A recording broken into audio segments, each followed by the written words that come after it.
After 34 years of holding my wife through every storm this life threw at us, I found myself sitting completely alone at her will reading. My own son was too busy comforting his weeping wife to notice the tears running down my face.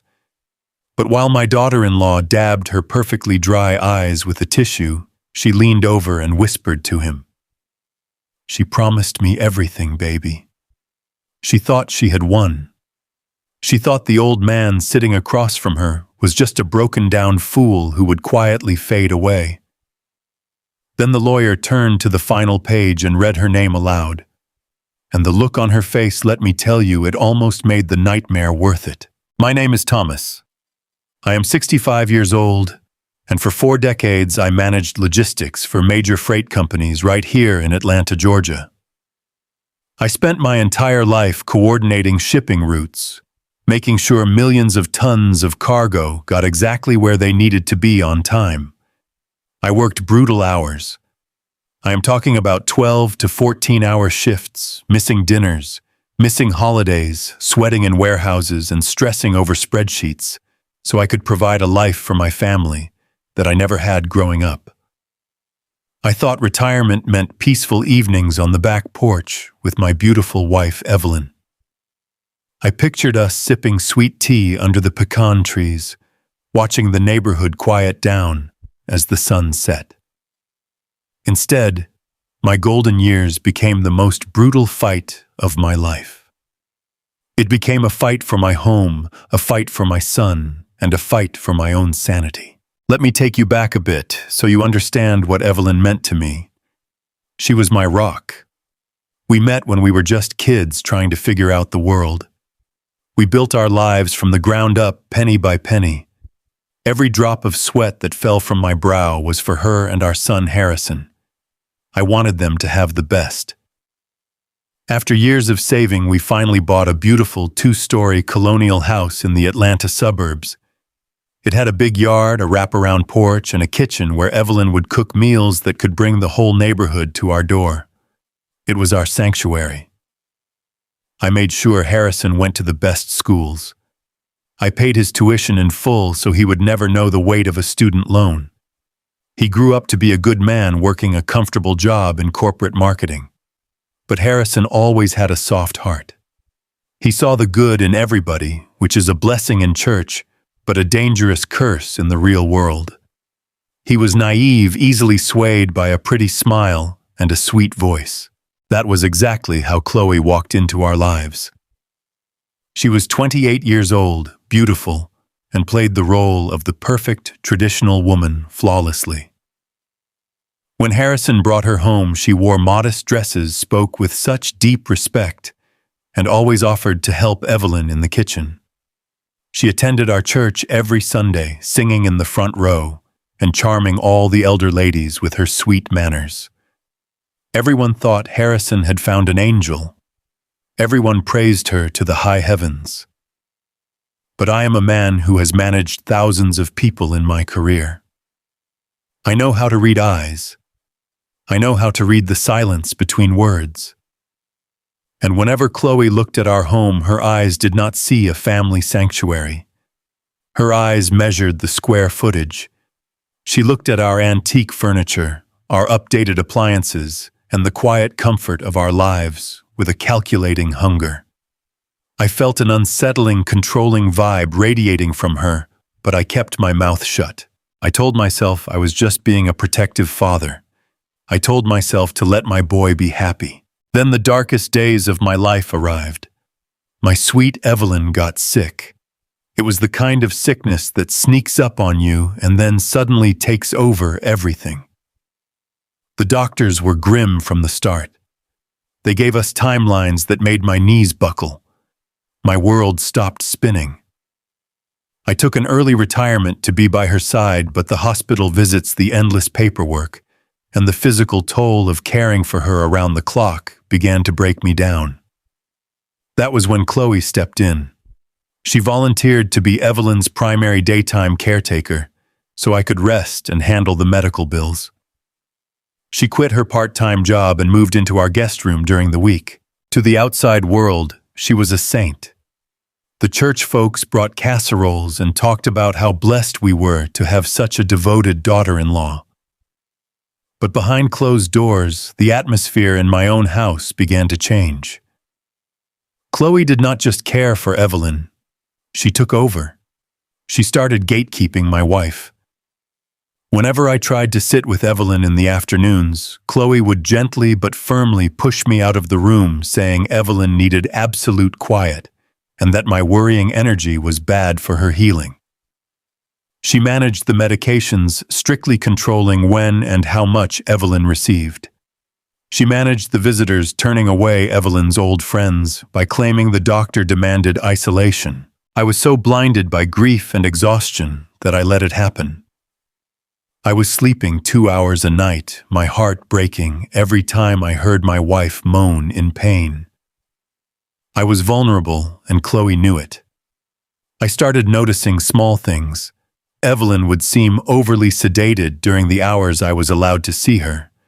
When she was awake, she looked at Chloe with a strange, anxious expression. A few times Evelyn tried to whisper something to me when Chloe stepped out to the bathroom, but her voice was too weak, and before I could understand her, Chloe would rush back in with a bright, sharp smile, asking what we were whispering about. I should have trusted my gut. I should have thrown Chloe out of my house right then and there. But I was a desperate man clinging to the hope that this young woman was genuinely helping the love of my life. Despite everything, the disease won. Evelyn took her last breath on a rainy Tuesday morning. I was holding her hand. I felt the life leave the woman who had been my partner, my confidant, and my reason for breathing for 34 years. A piece of my soul died in that hospital bed with her. The pain was a physical weight crushing my chest. I could barely breathe, let alone think straight.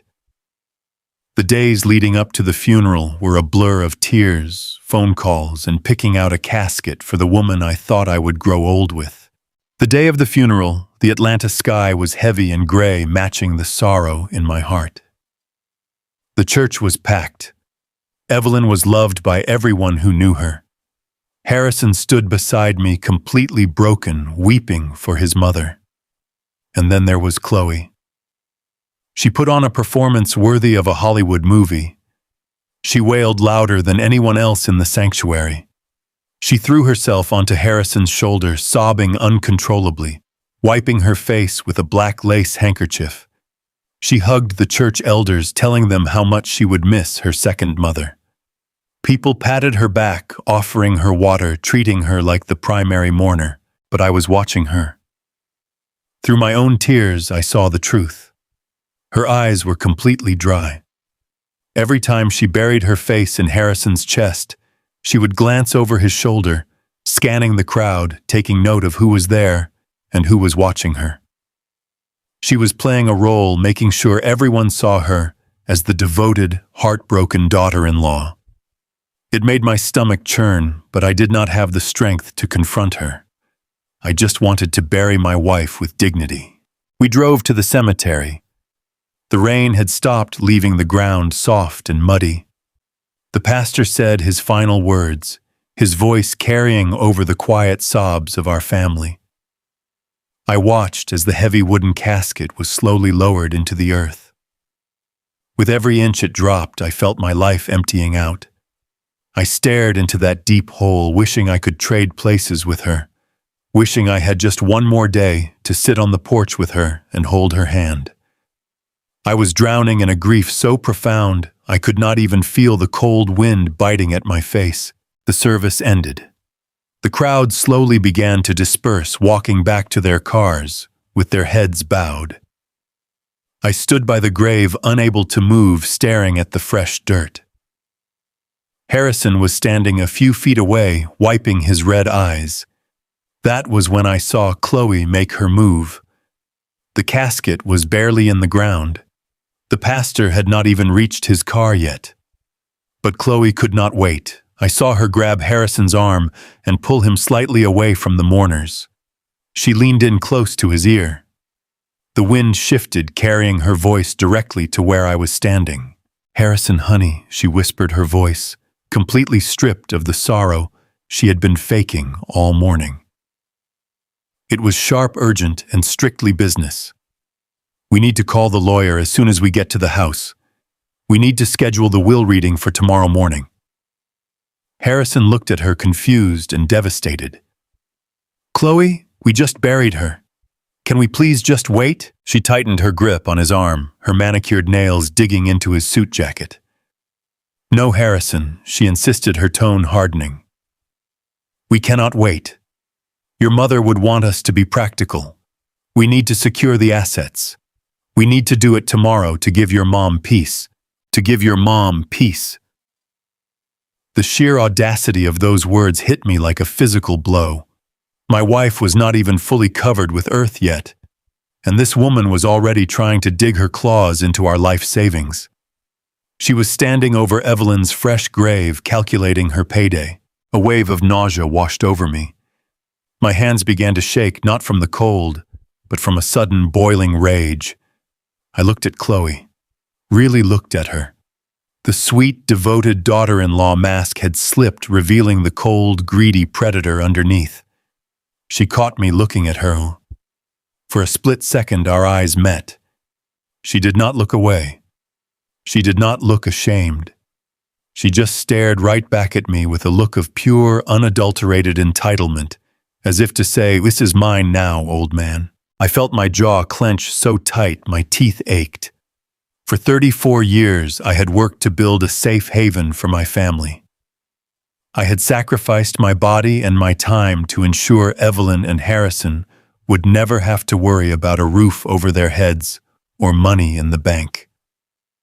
And now this stranger, this manipulator, who had isolated my wife in her final days, was ready to claim it all as her prize. I turned back to the grave, taking a slow, shaky breath. The profound, paralyzing grief I had been feeling just moments ago was suddenly pushed aside by something else, a primal, protective instinct. I realized right then and there that Evelyn's death was not the end of my struggles. It was the beginning of a war. Chloe thought Harrison was an easy target. She thought because I was old and grieving I would just roll over and let her take the reins. But she made a fatal mistake. She forgot who built this family. She forgot that before I was an old man mourning his wife, I was a man who spent 40 years fighting through the toughest situations in the logistics business. I knew how to read a map, I knew how to track a thief, and I knew exactly how to handle a threat.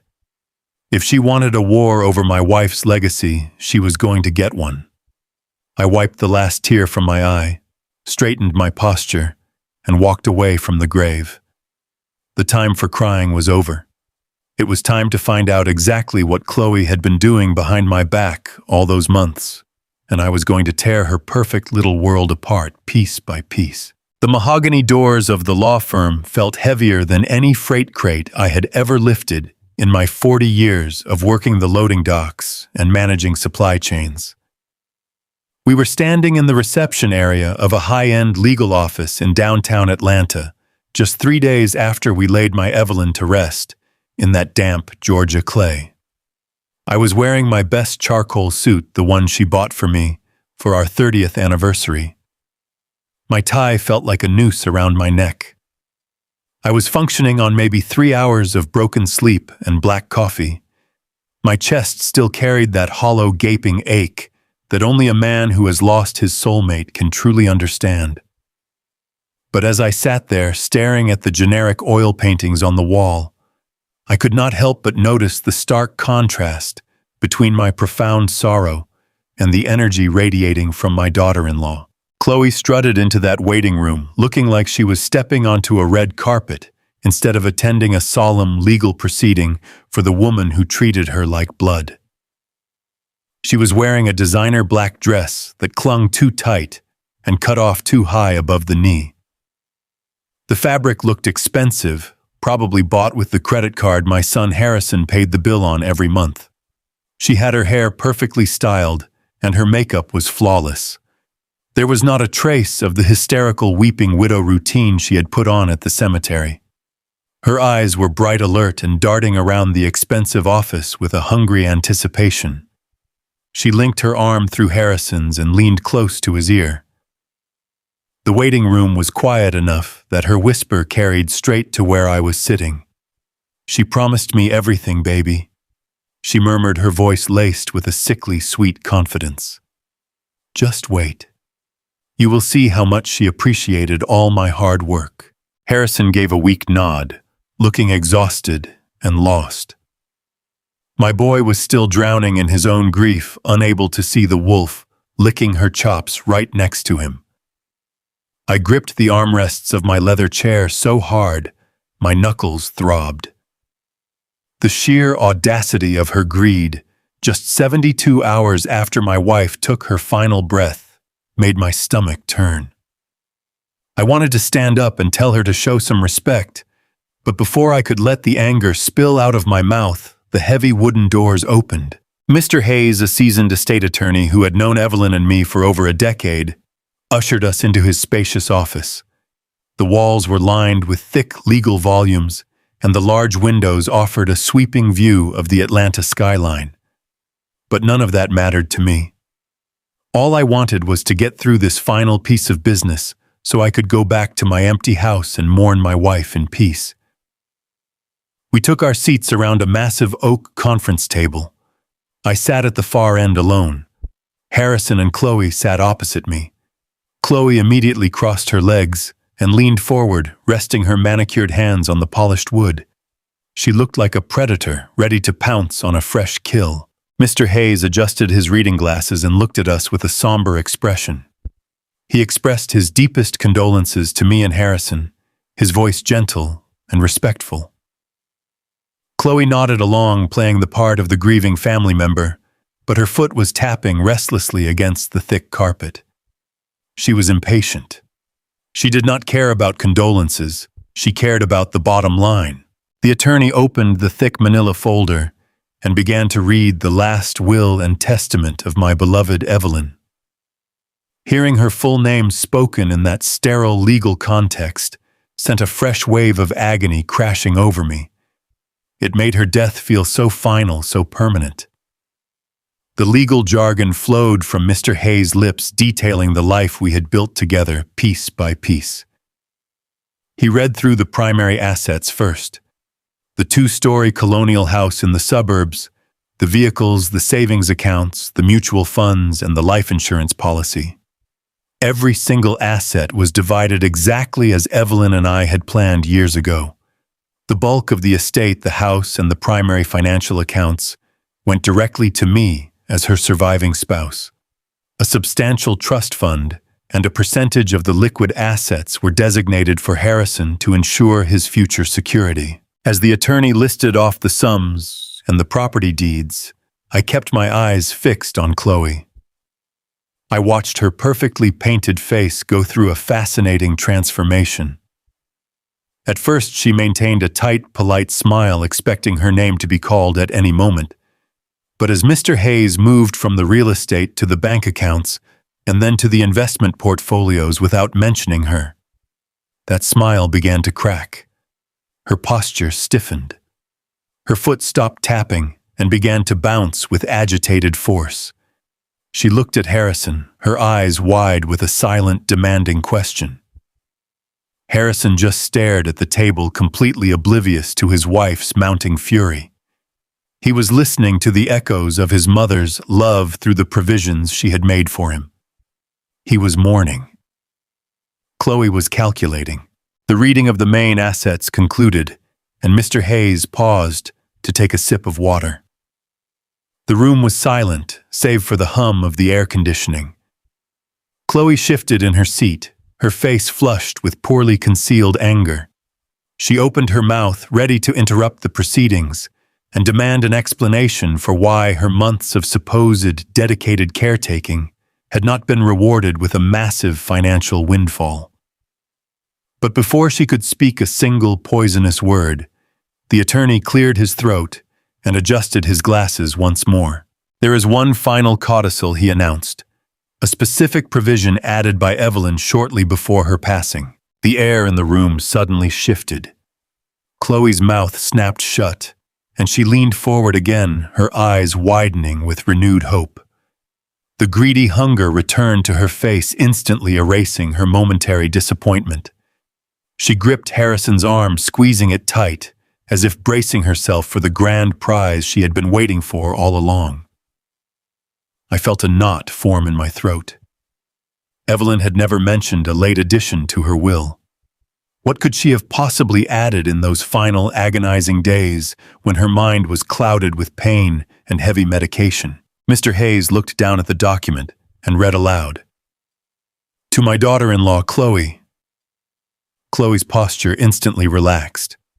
She let out a soft, breathless sigh of relief and shot a triumphant, smug look across the table right at me. That look said she had won. That look said all her fake smiles, all her gatekeeping at the hospital, and all her manipulation had finally paid off. She was ready to collect her reward for putting up with a dying woman. Mr. Hayes continued reading the exact words my wife had left behind. To my daughter-in-law, Chloe, I leave the entire contents of Safe Deposit Box 402 at First National Bank, which holds the true promise I kept for you. The silence that followed was absolute. I stared at the lawyer, completely bewildered. Safe Deposit Box 402. Evelyn and I had a joint safe deposit box for our important documents, but it was Box 117. I had no idea she had opened a separate private box at First National. And what did she mean by the true promise? My mind raced, trying to connect the dots, trying to understand the final wishes of the woman I knew better than my own breathing. Chloe, however, did not share my confusion. Her reaction was instantaneous and electric. Her eyes lit up like fireworks. The greedy anticipation radiating from her was so intense it was practically visible. A safe deposit box meant valuables. To a woman like Chloe, it meant only one thing: untraceable wealth. I could practically see the gears turning in her head, calculating the possibilities. Vintage family heirlooms, thick stacks of cash-bearer bonds, or maybe conflict-free diamonds. In her mind, Evelyn had hidden a secret fortune just for her, a private stash kept away from the greedy hands of her husband and son. She turned to Harrison, her face glowing with a triumphant, greedy ecstasy. She squeezed his hand and whispered, "Oh my goodness, baby, she really did love me the most. She left me a secret treasure." She was practically vibrating in her chair, ready to run out the door and claim her prize. She looked at Mr. Hayes with a bright, demanding smile. "Thank you so much, Mr. Hayes," she said, her voice dripping with artificial sweetness. "That is just so incredibly touching. I am ready to sign whatever I need to sign right now, so I can go collect my inheritance. Do you have the paperwork ready for me?" Mr. Hayes did not return her smile. He kept his professional, neutral demeanor and slowly closed the manila folder. "It is not quite that simple, Chloe," he said, his voice steady and calm. "While you are the designated beneficiary of the contents of Box 402, you do not have independent access to it." Chloe's smile froze on her face. The sweetness vanished, replaced by a sharp edge of suspicion. "What do you mean I do not have access?" she snapped, her tone dropping an octave. "You just read the will. She left it to me. It is mine." Mr. Hayes folded his hands on the desk. "That is correct. However, Evelyn appointed her husband, Thomas, as the sole executor of her entire estate. That includes the management and distribution of all physical assets. Furthermore, the safe deposit box at First National Bank is registered under Evelyn's name, with Thomas as the only authorized joint key holder. The bank will not allow you to access the box. Only the executor can open it, retrieve the contents, and transfer them to you upon the closing of the probate process. The realization hit her like a bucket of ice water. The secret treasure she thought was hers alone was locked behind a door that only I could open. The smug, triumphant glow evaporated from her face, leaving behind a mask of pure, ugly outrage. She whipped her head around to glare at me, her eyes narrowing into slits. You, she hissed the word, escaping her lips like a curse. You have the key.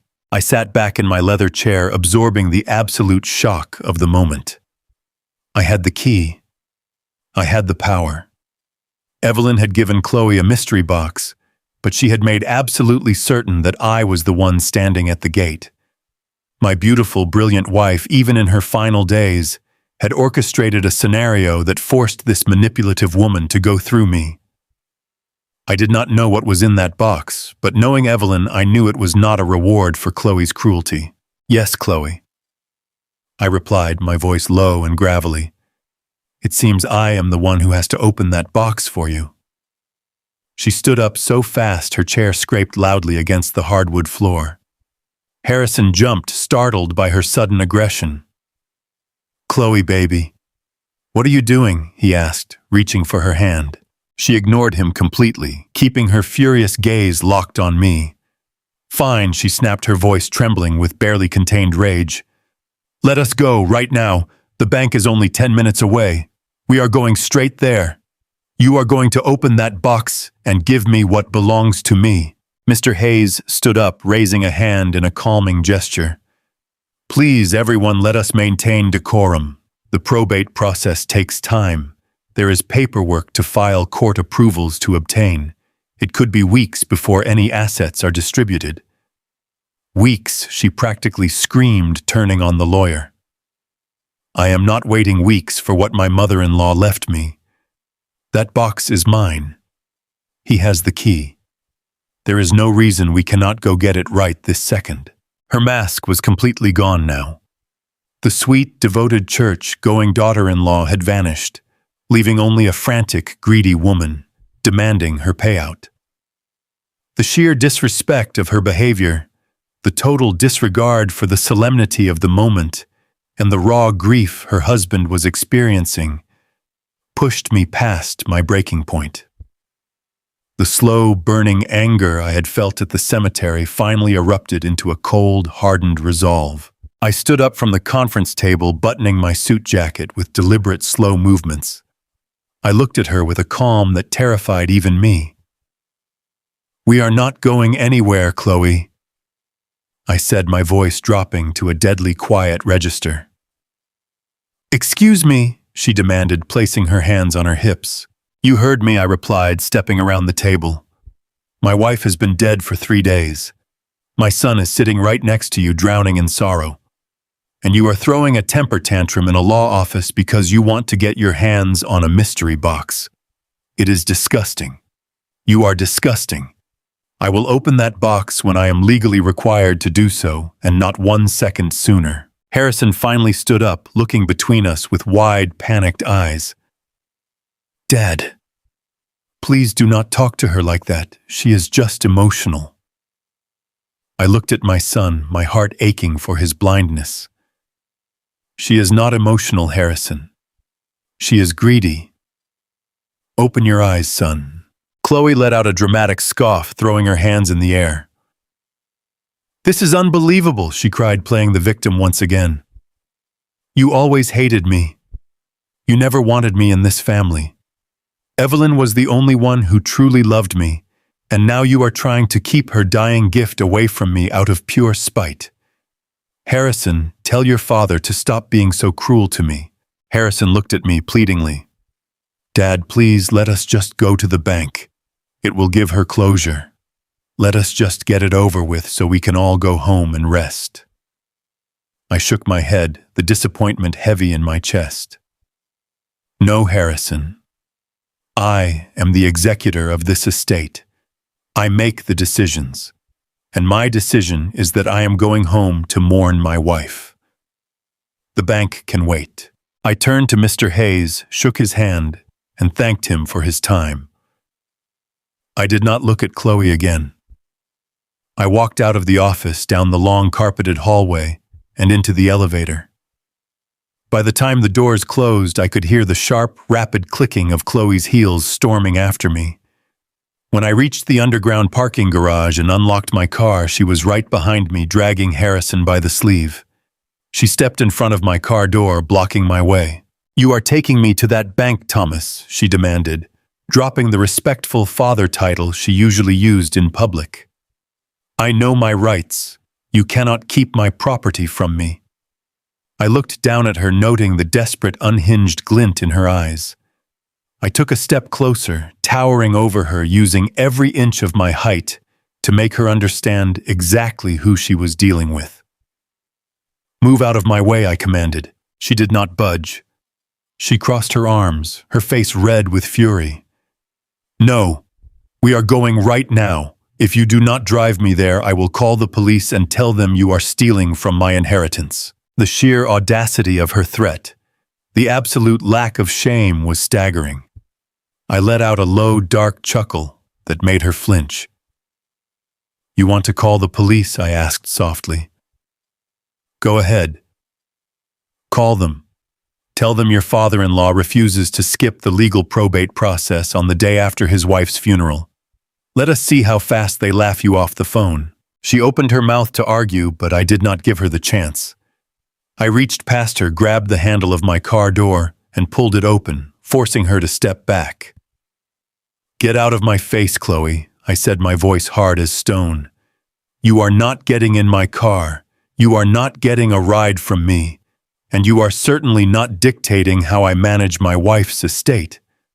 You can walk home for all I care." I climbed into the driver's seat and slammed the door shut. Through the window, I saw her face contort into a mask of pure venom. She started screaming something at me, banging her fist against the hood of my car, while Harrison tried to pull her away. I turned the key, started the engine, and drove out of that parking garage, leaving her screaming in the exhaust fumes. As I merged onto the Atlanta highway, my hands gripped the steering wheel tight. Evelyn had left a trap for Chloe in that safe deposit box. I did not know what was inside, but I knew my wife. And I knew that tomorrow morning I was going to find out exactly what the true promise meant. The morning sun barely cut through the thick Atlanta humidity when I pulled my truck into the parking lot of First National Bank. I had not slept a single wink the night before. My mind kept replaying the smug, triumphant look on Chloe's face at the lawyer's office. She was so absolutely certain that safe deposit box held her ultimate payday. She believed my wife had rewarded her for playing the role of the devoted caretaker. I stood outside the heavy glass doors, waiting for the bank manager to unlock them at 9 o'clock sharp. The brass key to box 402 burned a heavy hole in my coat pocket. Walking into the vault felt like stepping into a cold, sterile tomb. The air was chilled and silent, a sharp contrast to the storm of emotions raging inside my chest. The bank manager left me alone in a small, private viewing room furnished with a simple mahogany table and a single chair. I set the long metal box down on the polished wood. My hands were trembling. For 40 years, I had managed logistics for massive freight companies, handling million-dollar cargo and high-stakes crises without breaking a sweat. But opening this small metal rectangle felt like lifting a mountain.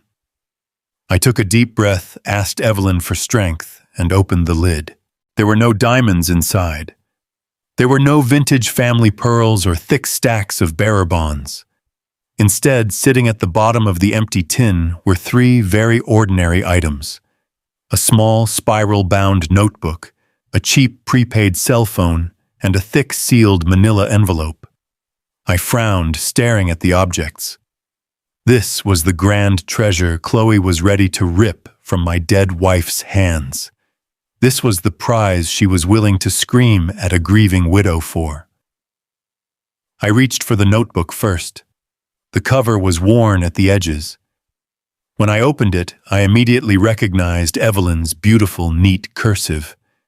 But the ink was shaky and uneven in some places, telling me she wrote these pages during the final grueling months, when the illness was eating away at her physical strength. I pulled up the chair, sat down, and began to read. What I read in those pages broke my heart all over again, and then replaced my sorrow with a rage so hot it made my vision blur. Evelyn had always kept a meticulous ledger of our lives. She was the one who handled our household finances, and she knew where every single penny we had to our names went. Over the past year, while Chloe was playing the role of the sweet, devoted daughter-in-law to our church friends, she had been systematically bleeding Evelyn's private retirement account dry. The journal entries detailed the exact dates and amounts. $5,000 transferred here. $10,000 wired there. Chloe had convinced Evelyn to grant her temporary access to her online banking portals. Chloe claimed it was to help pay for the endless stream of medical bills and out-of-pocket prescriptions, so I would not have to stress about it while I was working. But Chloe was not paying medical bills. She was funneling our hard-earned money into a dummy shell company, registered under her own maiden name. By Evelyn's careful calculations, Chloe had stolen over $80,000 from us. My wife had noticed the missing funds almost immediately. Evelyn wrote about the day she finally gathered the strength to confront Chloe in our downstairs bedroom while I was out running errands. I expected to read that Chloe had broken down in tears and begged a dying woman for forgiveness. I expected to read some desperate excuse about debts or mistakes. But the reality was far more sinister than I could have ever imagined. Evelyn wrote that Chloe did not even flinch when confronted with the bank statements. Instead, she smiled. A cold, dead, calculating smile. Chloe leaned over my sick, defenseless wife and whispered a threat that made my blood run absolutely cold. I put the notebook down on the mahogany table and picked up the prepaid cell phone. It was completely out of battery. I dug into my briefcase, grabbed a charging cable, and plugged it into the wall outlet in the small viewing room. While I waited for the screen to light up, I read the rest of the journal entry. Evelyn wrote that after the confrontation, Chloe began intentionally withholding her prescribed pain medication. When Evelyn was crying in agony, begging for the morphine the doctor had strictly ordered for her comfort, Chloe would stand over her bed and dictate terms. She told my wife that if she breathed a single word about the missing $80,000 to me or Harrison, she would immediately call Adult Protective Services.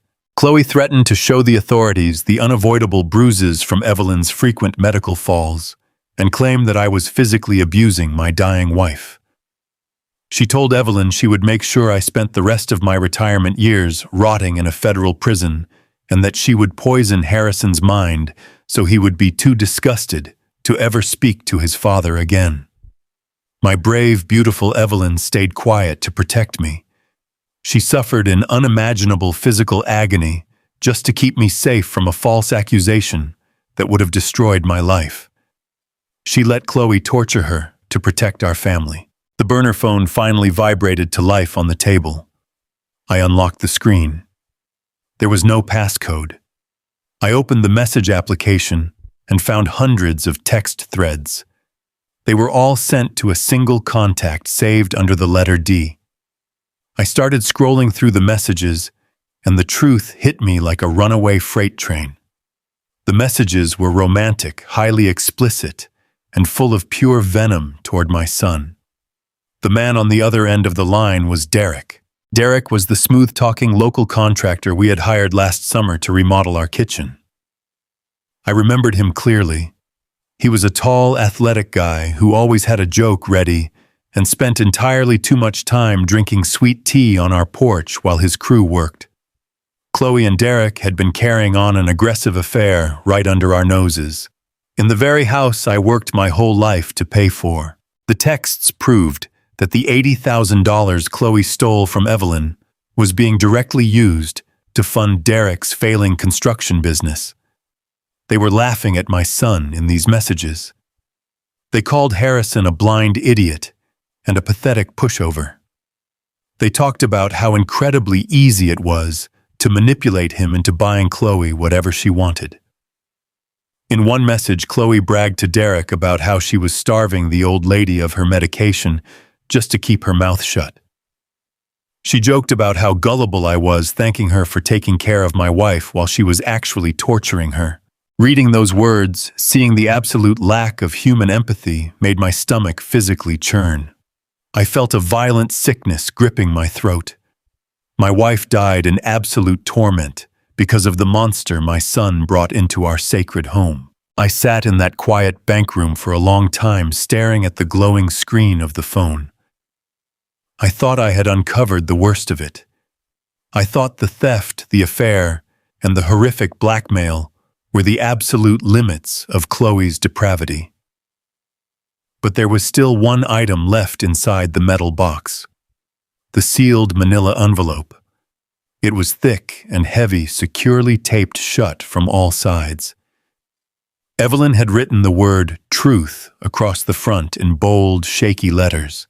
I picked up a silver letter opener provided by the bank and sliced the envelope open. I pulled out a thick stack of clinical laboratory documents. They were medical records from a highly exclusive private clinic downtown. As I read the cover page, my breathing stopped completely. It was a covert fetal DNA test. Just a few months before Evelyn passed away, Chloe had gleefully announced to our entire church congregation that she was pregnant. Harrison had wept with pure joy right there in the pew. I had hugged him, feeling so incredibly proud that our family name would carry on. Chloe had played the radiant, expectant mother to absolute perfection, soaking up all the attention and expensive gifts from the community. But Evelyn was always sharp, even when her illness was stealing her light. She had noticed the timeline simply did not add up. She noticed how Chloe was constantly sneaking out to the garden to take hushed phone calls. Somehow my brilliant wife had managed to quietly hire a private investigator and gather the necessary genetic samples to run a highly confidential paternity test without anyone knowing. I flipped past the legal jargon to the final page of the lab report. The clinical language was cold, objective, and indisputable. The probability of paternity was 0%. The unborn child growing inside Chloe's belly, the baby my son was currently painting a nursery for, did not share a single drop of our blood. The biological father listed clearly on the secondary confirmation page was Derek the contractor. The walls of the small viewing room felt like they were rapidly closing in on me.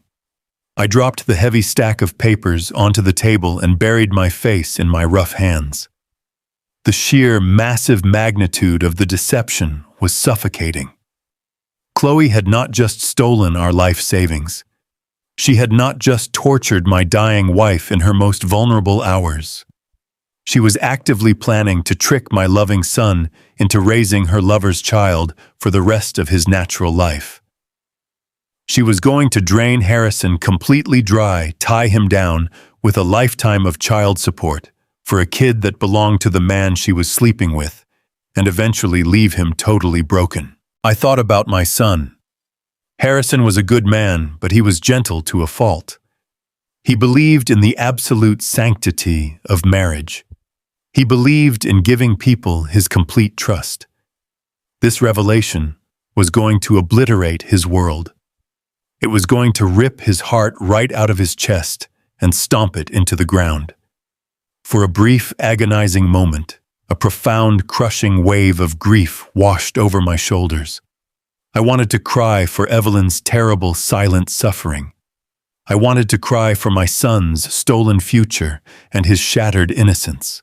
But then the tears stopped before they could even fall. The sorrow vanished, completely burned away by a raging fire that ignited deep in my chest.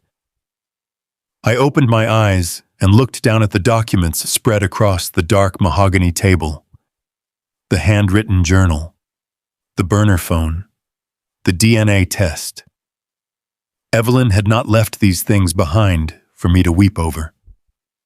She had left them as a loaded weapon. She knew she was dying. She knew she could not physically fight Chloe from a hospital bed. So she gathered the heavy ammunition, locked it in a steel fortress, and handed the key to the one man she knew could finish the job. I am a man who spent 40 years solving complex logistical nightmares. I handled corporate crises that would make a weak man fold under the pressure. I organized total chaos into perfect order. Chloe thought she had outsmarted us all, She truly believed she was the apex predator in our home, moving us around like pieces on a chessboard. But she had absolutely no idea what a father is capable of when his entire family is under a vicious attack. I carefully folded the lab results, making sure every page was perfectly aligned. I turned off the burner phone and placed it alongside the journal back into the metal box. I packed everything securely into my leather briefcase, locking the brass latches with a satisfying click. I walked out of the bank vault, leaving the empty safe deposit box behind in the dark. I handed the bank manager my key, thanked him politely for his time, and walked out into the bright Atlanta morning. The heavy humidity felt totally different to me now. It felt exactly like the charged electric air right before a massive hurricane hits the coast. Chloe was at my house right now, probably sipping her expensive coffee and waiting for me to walk through the door and hand over her secret treasure. She wanted a war over my assets. She wanted to play wicked games with my wife's legacy and my son's trusting heart. I climbed into the cab of my truck, gripped the steering wheel, and started the heavy engine. She had absolutely no idea the kind of hell I was about to bring down on her perfect little world. The drive back from the bank felt like navigating through a thick, blinding fog. I gripped the steering wheel of my truck until my knuckles turned ash white. The heavy leather briefcase sitting on the passenger seat held the absolute destruction of my son's marriage and the dark, terrible truth about my wife's final days. Every mile that brought me closer to my colonial house in the Atlanta suburbs felt like a march toward a battlefield. My mind, a finely tuned machine that had managed supply chains and massive freight logistics for 40 years, was calculating every possible angle. I needed to show Harrison the evidence. I needed to sit my boy down away from his manipulative wife and hand him the DNA test, the burner phone, and Evelyn's handwritten journal. I needed him to see that the woman he was married to was a predator who had tortured his dying mother and planned to trap him into raising another man's child. I pulled into my driveway and killed the engine. The sky above Georgia had turned a bruised, aggressive purple, and the heavy, thick air warned of an impending storm. I grabbed my cell phone and dialed Harrison's number. He answered on the third ring, his voice sounding exhausted and hollow. I told him to come over to the house immediately. I kept my tone low and steady, masking the absolute hurricane of rage spinning in my chest. I told him it was a matter of life and death regarding his mother's estate, and I specifically instructed him to come alone. I needed to isolate him from Chloe so the truth could actually sink in before she could spin her web of lies. Harrison agreed, saying he would leave his office right then. I walked into my empty house. The silence was deafening. The lingering scent of Evelyn's lavender perfume still clung to the curtains, but the warmth of our home had been completely hollowed out. I set the leather briefcase down on the granite kitchen island. The very same island that the smooth-talking contractor Derek had installed last summer while he was sleeping with my daughter-in-law right under my roof. My blood boiled at the thought. I stood in the quiet kitchen watching the first heavy drops of rain begin to strike the window panes, waiting for my son to arrive. 20 minutes later, tires crunched on the gravel driveway. I looked out the window, and my heart sank like a stone.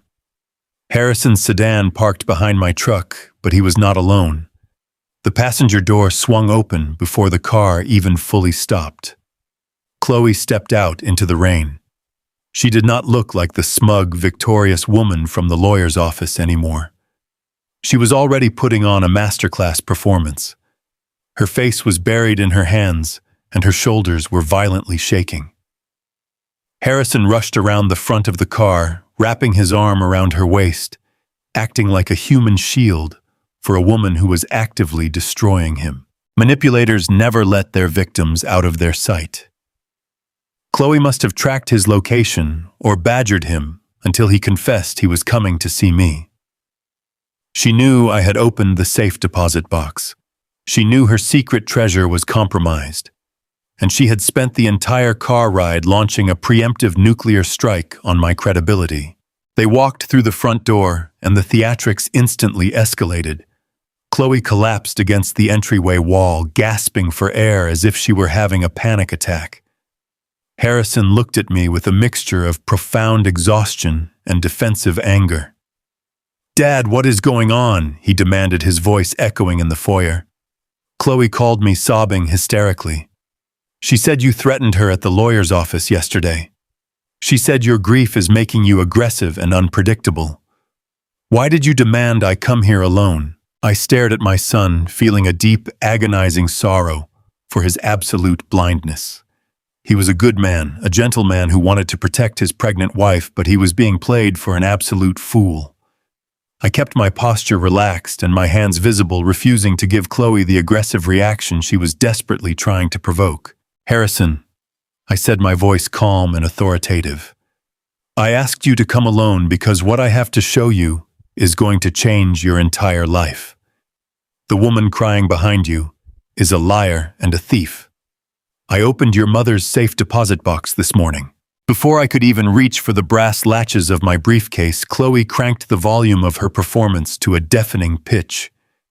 She wailed, clutching her stomach dramatically. "He is losing his mind.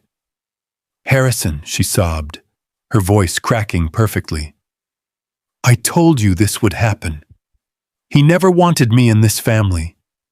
He hates that your mother loved me. He is going to make up horrible lies to cut us out of our own home." I stepped toward the kitchen island, resting my hand on the leather flap of the briefcase. "Harrison, I need you to look at these documents," I implored him, trying to cut through the noise of her fake sobbing. "I have a DNA test. I have proof that the child she is carrying does not belong to you. I have Evelyn's own handwriting detailing how Chloe stole $80,000 from us while pretending to be her nurse." Harrison froze, his eyes widening in pure shock. For a fraction of a second, the seed of doubt planted itself in his mind. He looked down at Chloe, and the hesitation was visible on his face. But Chloe was a predator who knew exactly how to corner her prey. She did not try to deny the accusations. She did not try to argue the facts. She simply dropped a legal bomb that blew the entire confrontation wide open. She reached into her designer tote bag, her hands trembling with practiced vulnerability, and pulled out a thick legal document. She slammed the paper onto the granite countertop right next to my briefcase. The sharp slap of the paper echoed like a gunshot. "Evelyn knew you would do this," Chloe cried, hiding her face behind Harrison's shoulder. "She knew your grief would turn into paranoia. She knew you would try to leave her grandchild homeless. That is why she protected us, Thomas. She protected us from you." I looked down at the document. It was a quitclaim deed. My eyes instantly scanned the legal jargon printed on the thick paper. It was an official transfer of property. The document stated that Evelyn, as a joint owner of the property, was transferring the entire ownership of our colonial home strictly into the names of Harrison and Chloe. The deed was dated just 4 days before Evelyn passed away. I looked at the bottom of the page. There was a signature that vaguely resembled my wife's handwriting, but it was a jagged, messy, and obvious forgery. The notary stamp sitting right next to the signature belonged to a name I recognized from the burner phone texts. It was Derek's cousin. My heart hammered aggressively against my ribs. The sheer brazen criminality of what she had done was staggering. I looked at my son, my voice dropping to a deadly serious whisper. "Harrison, this is a fraudulent document. Your mother was slipping in and out of consciousness during her final days. She could barely hold a glass of water, let alone sign a legal property transfer. This signature is forged. Chloe and her contractor boyfriend orchestrated this to steal the house right out from under us." Harrison stared at the signature, his face pale.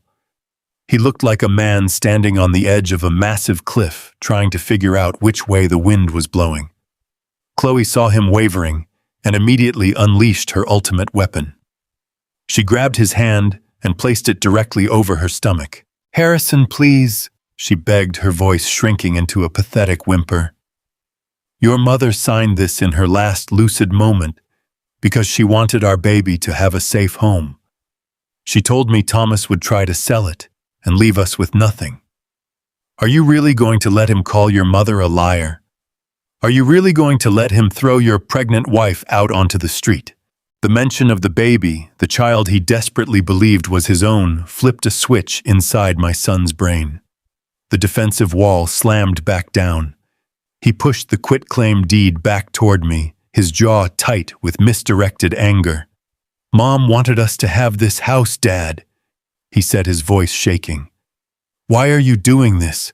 Why are you trying to destroy the only good thing we have left?" I reached for the latches of my briefcase again. "Because the baby is not yours, Harrison," I pleaded, unlocking the leather flap. "Just look at the clinical laboratory report. Look at the text messages. She is playing you." I never got the briefcase open. Chloe suddenly backed away from the kitchen island, clutching her chest and gasping for air as if she were suffocating. She pulled her cell phone from her pocket and wildly dialed 911. She put the phone on speaker and screamed into the receiver. "Please help me!" she shrieked, her voice echoing with manufactured terror. "My father-in-law is having a mental breakdown. He is threatening me. He is trying to attack me. I am pregnant, and I am terrified for my life. Please send someone immediately." I stood completely frozen in my own kitchen, watching the diabolical brilliance of her strategy unfold. She was not just trying to steal my assets. She was actively weaponizing the legal system against an older African-American man in the affluent Atlanta suburbs. She knew exactly how the police would respond to a frantic call from a crying pregnant woman, claiming a tall, grieving man was becoming violent. Harrison stepped squarely between me and Chloe, raising his hands as if he needed to physically hold me back. "Dad, just calm down," he pleaded, his eyes darting toward the front door. "Just step back." "I am perfectly calm, son," I replied, my voice eerily quiet. "I have not raised my voice. I have not moved toward her. But you are about to watch how a professional liar works." Less than 5 minutes later, the heavy, aggressive wail of police sirens pierced through the sound of the pouring rain. 2 squad cars skidded to a halt in my driveway, their red and blue lights flashing wildly through the living room windows. 3 officers rushed through the unlocked front door, their hands resting cautiously on their utility belts. They stepped into the foyer, assessing the scene with sharp, trained eyes. Chloe immediately collapsed into a dining chair, hyperventilating into her hands. Harrison stood beside her, playing the role of the protective husband perfectly. The officers looked at me standing behind the kitchen island in my charcoal suit, looking tense and exhausted. "What is the situation here?" the lead officer asked, stepping forward and separating me from Harrison and Chloe. Chloe pointed a trembling finger at me. "He is out of his mind, officer," she cried, wiping away invisible tears. "His wife just passed away, and he is taking his anger out on us. We own this house. My mother-in-law signed the deed over to us to protect her grandchild, but he is refusing to accept it. He was threatening to throw me out into the storm." The officer looked at Harrison. "Is this true, sir?" Harrison hesitated, looking at the floor before giving a slow, reluctant nod. "My mom transferred the deed to us, officer. My dad he is grieving. He is not thinking straight." The officer asked to see the paperwork. Chloe eagerly handed him the forged quitclaim deed. The officer reviewed the stamped notary seal and the signatures. In the eyes of the immediate law, the document looked official. It looked like a standard property transfer that happens every day in family disputes. I kept my hands flat on the granite counter and spoke directly to the officer. "Officer, that document is a forgery. The woman sitting in that chair systematically drained my wife's retirement accounts, withheld her pain medication, and falsified that deed with the help of a corrupt notary. I have the evidence right here in my briefcase. The officer held up a hand, cutting me off. "Sir, I am not a judge, and this is not a courtroom," he said, his tone firm and unyielding. "On paper, this document gives your son and his wife legal rights to this residence. If you believe this deed is fraudulent, that is a civil matter that you need to take up with a lawyer during normal business hours." I stared at the officer, feeling the massive, crushing weight of the system pressing down on my shoulders. "I understand that, officer," I replied. "But this is my home. I paid the mortgage for 30 years. I am not leaving." The second officer stepped closer, his posture stiffening. "Sir, we have a highly volatile domestic dispute involving a pregnant woman who claims she feels physically threatened.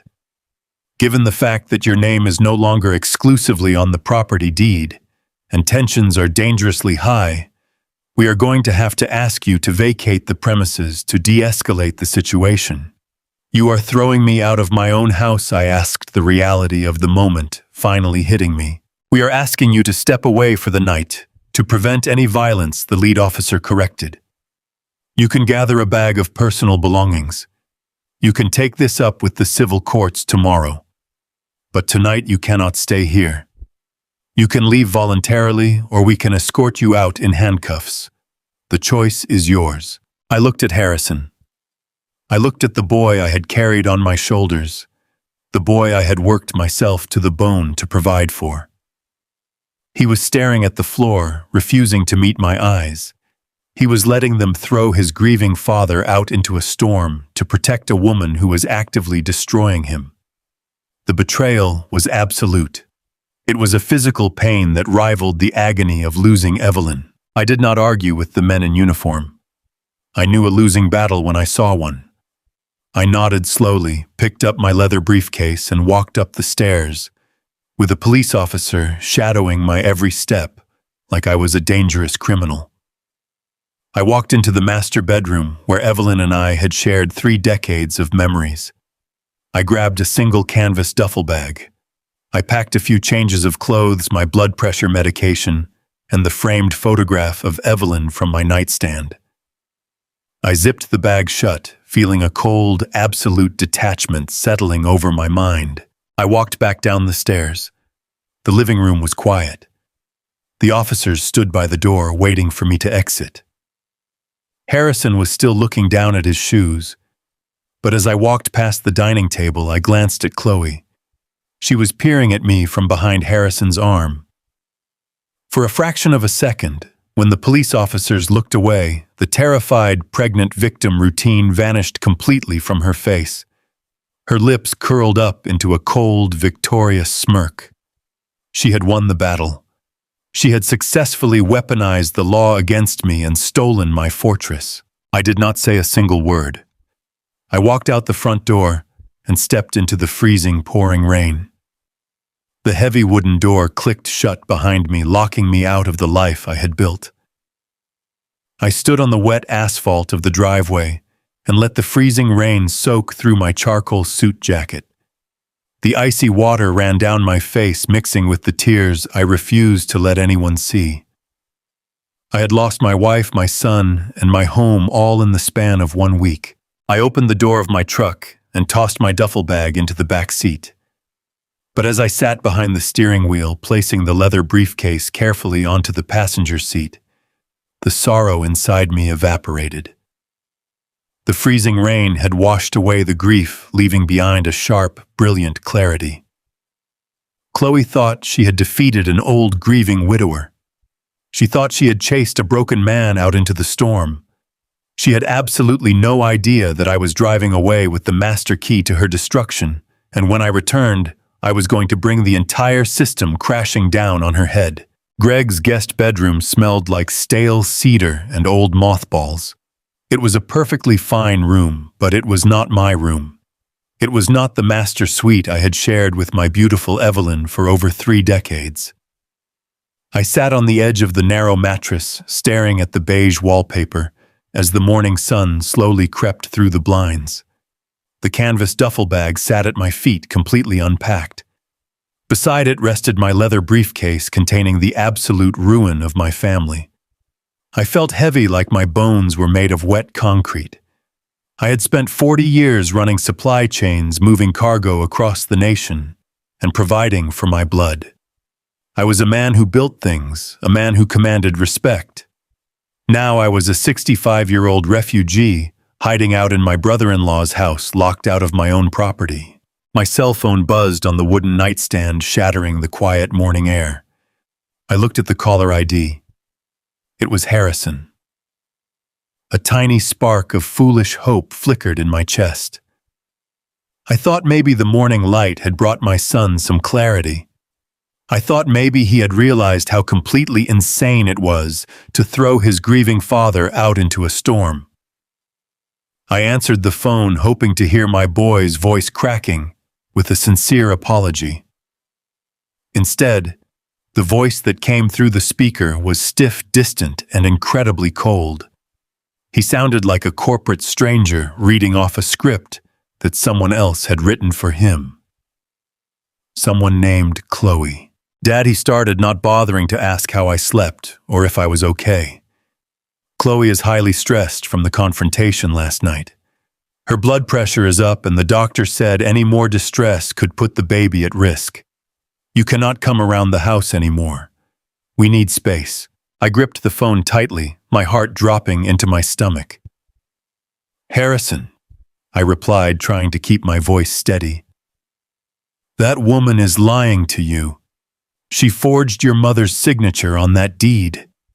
If you would just look at the documents I have. He cut me off with an exasperated sigh.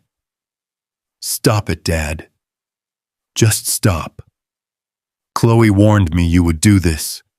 She warned me your grief was making you paranoid and aggressive. And honestly, after watching you try to attack her last night, I believe her. He paused, taking a long, shaky breath, before delivering the blow that nearly knocked the wind out of my lungs. Look, Dad, Chloe and I were talking. Given your recent erratic behavior and your inability to cope with Mom's passing, we think it would be best if you looked into a professional care facility. There is a really nice assisted living community a few towns over. They have grief counselors on staff. I can email you their brochure. An assisted living facility. I built that boy a life from scratch. I paid his college tuition in cash so he would never know the burden of debt. I taught him how to ride a bike, how to throw a baseball, how to be a strong, honorable man. And now, because his manipulative wife whispered sweet poison into his ear, he was trying to put me out to pasture. He was trying to lock me away in a home for the elderly so he would not have to deal with the messy truth. I listened to his voice drone on about professional care and emotional stability. The pain slicing through my heart was sharper than any physical blade I had ever felt. It was a profound, suffocating agony. I realized right then that my son was entirely gone. He was buried deep under Chloe's lies, wrapped up in a false narrative that painted me as the dangerous villain and her as the innocent victim. Arguing with him over the phone was completely useless. He was totally brainwashed. I did not yell. I did not cry. I simply told him goodbye and hung up the device. The silence in the guest room became absolutely suffocating. I could not just sit there drowning in my own sorrow. I grabbed my truck keys and walked out of the house, needing fresh air, needing movement. I drove aimlessly through the Atlanta suburbs for an hour before my truck instinctively pulled toward my old neighborhood.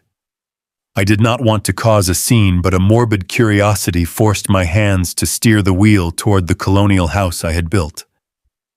I parked a block away, hiding my truck behind a row of massive oak trees, and looked down the street. What I saw made my blood run boiling hot. Derek's big white construction trucks were parked squarely in my driveway. The back doors of the vans were flung wide open, and a crew of men were hauling expensive lumber and high-end ceramic tiles straight into my house.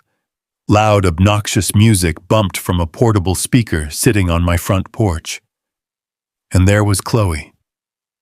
She was standing on the wraparound deck, wearing a bright yellow sundress, holding a cup of gourmet coffee. She did not look like a terrified pregnant woman whose blood pressure was dangerously high. She looked like the lady of the manor holding court. Derek walked out the front door, wearing his leather tool belt, and wrapped his strong arms around her waist from behind. She leaned her head back against his shoulder, laughing brightly at something he whispered in her ear. They were celebrating.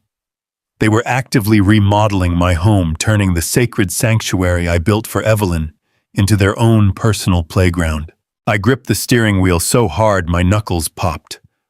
I knew exactly where the money for those premium hardwood floors and expensive tiles was coming from. It was coming directly from the $80,000 Chloe had systematically bled out of my wife's private retirement accounts while she was supposedly caring for her. They were using Evelyn's unimaginable pain to fund their luxury. They were throwing a massive celebration on the literal grave of my dead wife. Watching them laugh while my naive son was sitting in a corporate marketing office working his fingers to the bone to support a child that belonged to the contractor, standing on my porch broke something deep inside my soul. But it did not break me into pieces. It broke me into a weapon. The crushing, paralyzing sorrow that had gripped me since Evelyn's passing completely evaporated in that truck cabin. It was entirely replaced by a cold, calculated, and furious clarity. I was absolutely done crying. I was done being the grieving, invisible widower hiding in a guest bedroom while parasites dismantled my legacy. I threw the truck into drive and sped back to Greg's house with a singular burning focus. Greg was sitting at his kitchen table nursing a mug of black coffee and reading the morning paper when I marched through the front door. Greg is a fundamentally good man. He is a retired insurance fraud investigator who spent 30 hard years sniffing out liars, scammers, and cheats for major corporate firms. He had married my sister 20 years ago, and his mind was still as sharp as a razor blade. I walked straight into the kitchen, slammed my heavy leather briefcase onto the oak dining table, and popped the brass latches open. Greg looked up, startled by the sudden noise and the intense, dangerous energy rolling off me. "Thomas, what is going on?" he asked, setting his newspaper aside. I pulled out the prepaid burner phone, the handwritten journal, and the sealed clinical DNA test. I spread them out across the kitchen table like tactical battle plans. I told Greg absolutely everything. I did not leave out a single humiliating detail. I told him about the $80,000 drained from Evelyn's accounts. I explained how Chloe intentionally withheld my wife's pain medication to blackmail her into silence. I told him about the forged quitclaim deed Chloe used to legally steal my house and throw me out into the street. I showed him the highly explicit text messages between Chloe and the contractor currently remodeling my kitchen. And finally, I slid the medical laboratory report across the table, showing him the 0% probability on the paternity test. Greg read through those documents in absolute silence. His professional instincts, honed by decades of investigating human greed, took over immediately. He put on his wire-rimmed reading glasses and scrutinized the forged signature on the property deed. He cross-referenced the dates in Evelyn's journal with the text messages on the burner phone. When he finally finished reading, he took off his glasses and looked up at me.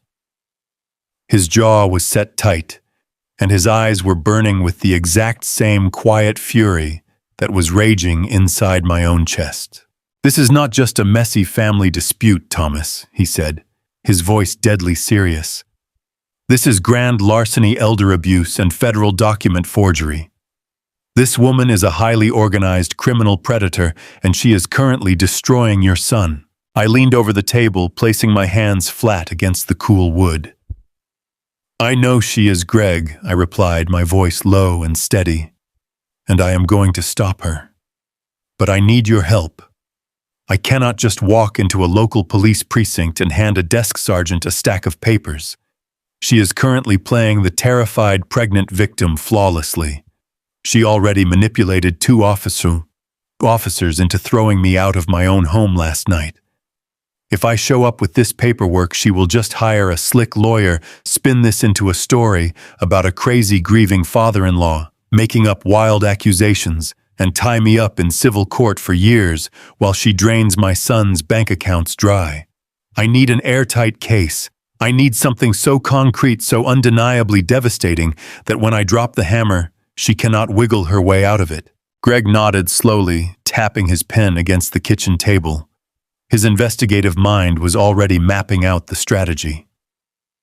You are absolutely right, Thomas. Documents can be contested in court. Signatures can be debated by paid experts. Burner phones can be dismissed as hearsay.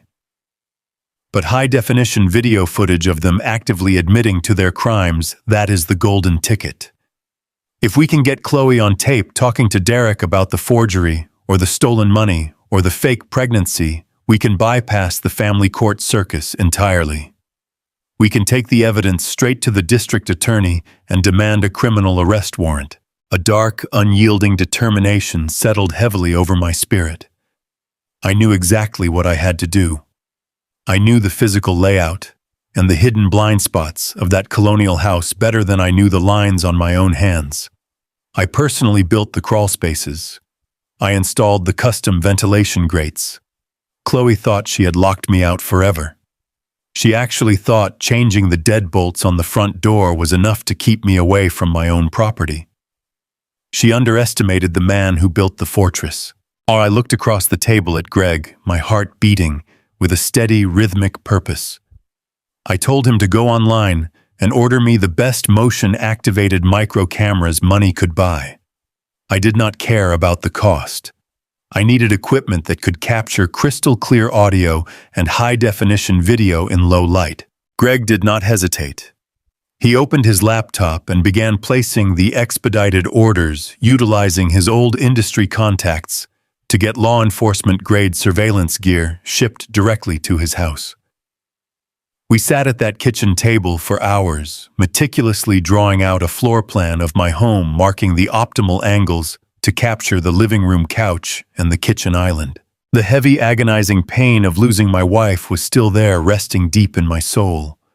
But it was no longer a weight dragging me down.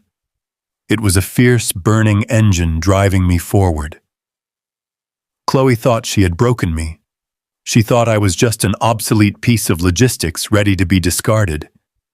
But she was about to learn a very hard lesson about what happens when you corner a man who has absolutely nothing left to lose. The time for mourning was officially over. The hunt had begun, and I was going to capture every single dirty secret she had hiding in the shadows. The glow of the computer monitor cast long, harsh shadows across Greg's dining room table. We had transformed his quiet suburban kitchen into a war room. Papers were scattered everywhere. Bank statements, the handwritten journal, the clinical DNA report, and a printed copy of the fraudulent property deed I had demanded from the county clerk's office that very afternoon. I stood by the window watching the rain finally stop, leaving the streets slick and dark. My mind was racing. For 40 years, I tracked shipments across the continent, making sure cargo arrived exactly when and where it was supposed to. I knew how to find missing freight. Now I was applying those same skills to track down the absolute destruction of my family. Greg was hunched over his laptop, his wire-rimmed glasses sliding down his nose. He had spent 3 decades investigating insurance fraud, uncovering the dirtiest lies people told to make a quick buck.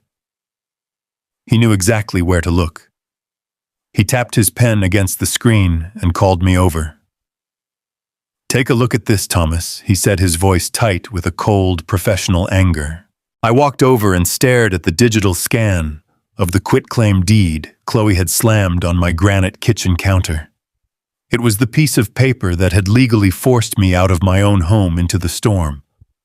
I stared at the bottom of the page where my beautiful Evelyn's name was signed in black ink. Greg pointed his pen, pushing at the signature. Evelyn was right-handed, correct? He asked. Yes, I replied, feeling a heavy ache in my chest, just thinking about her. And during those last few weeks, she was heavily medicated, experiencing severe muscle tremors. He pressed on pulling up a page from Evelyn's journal.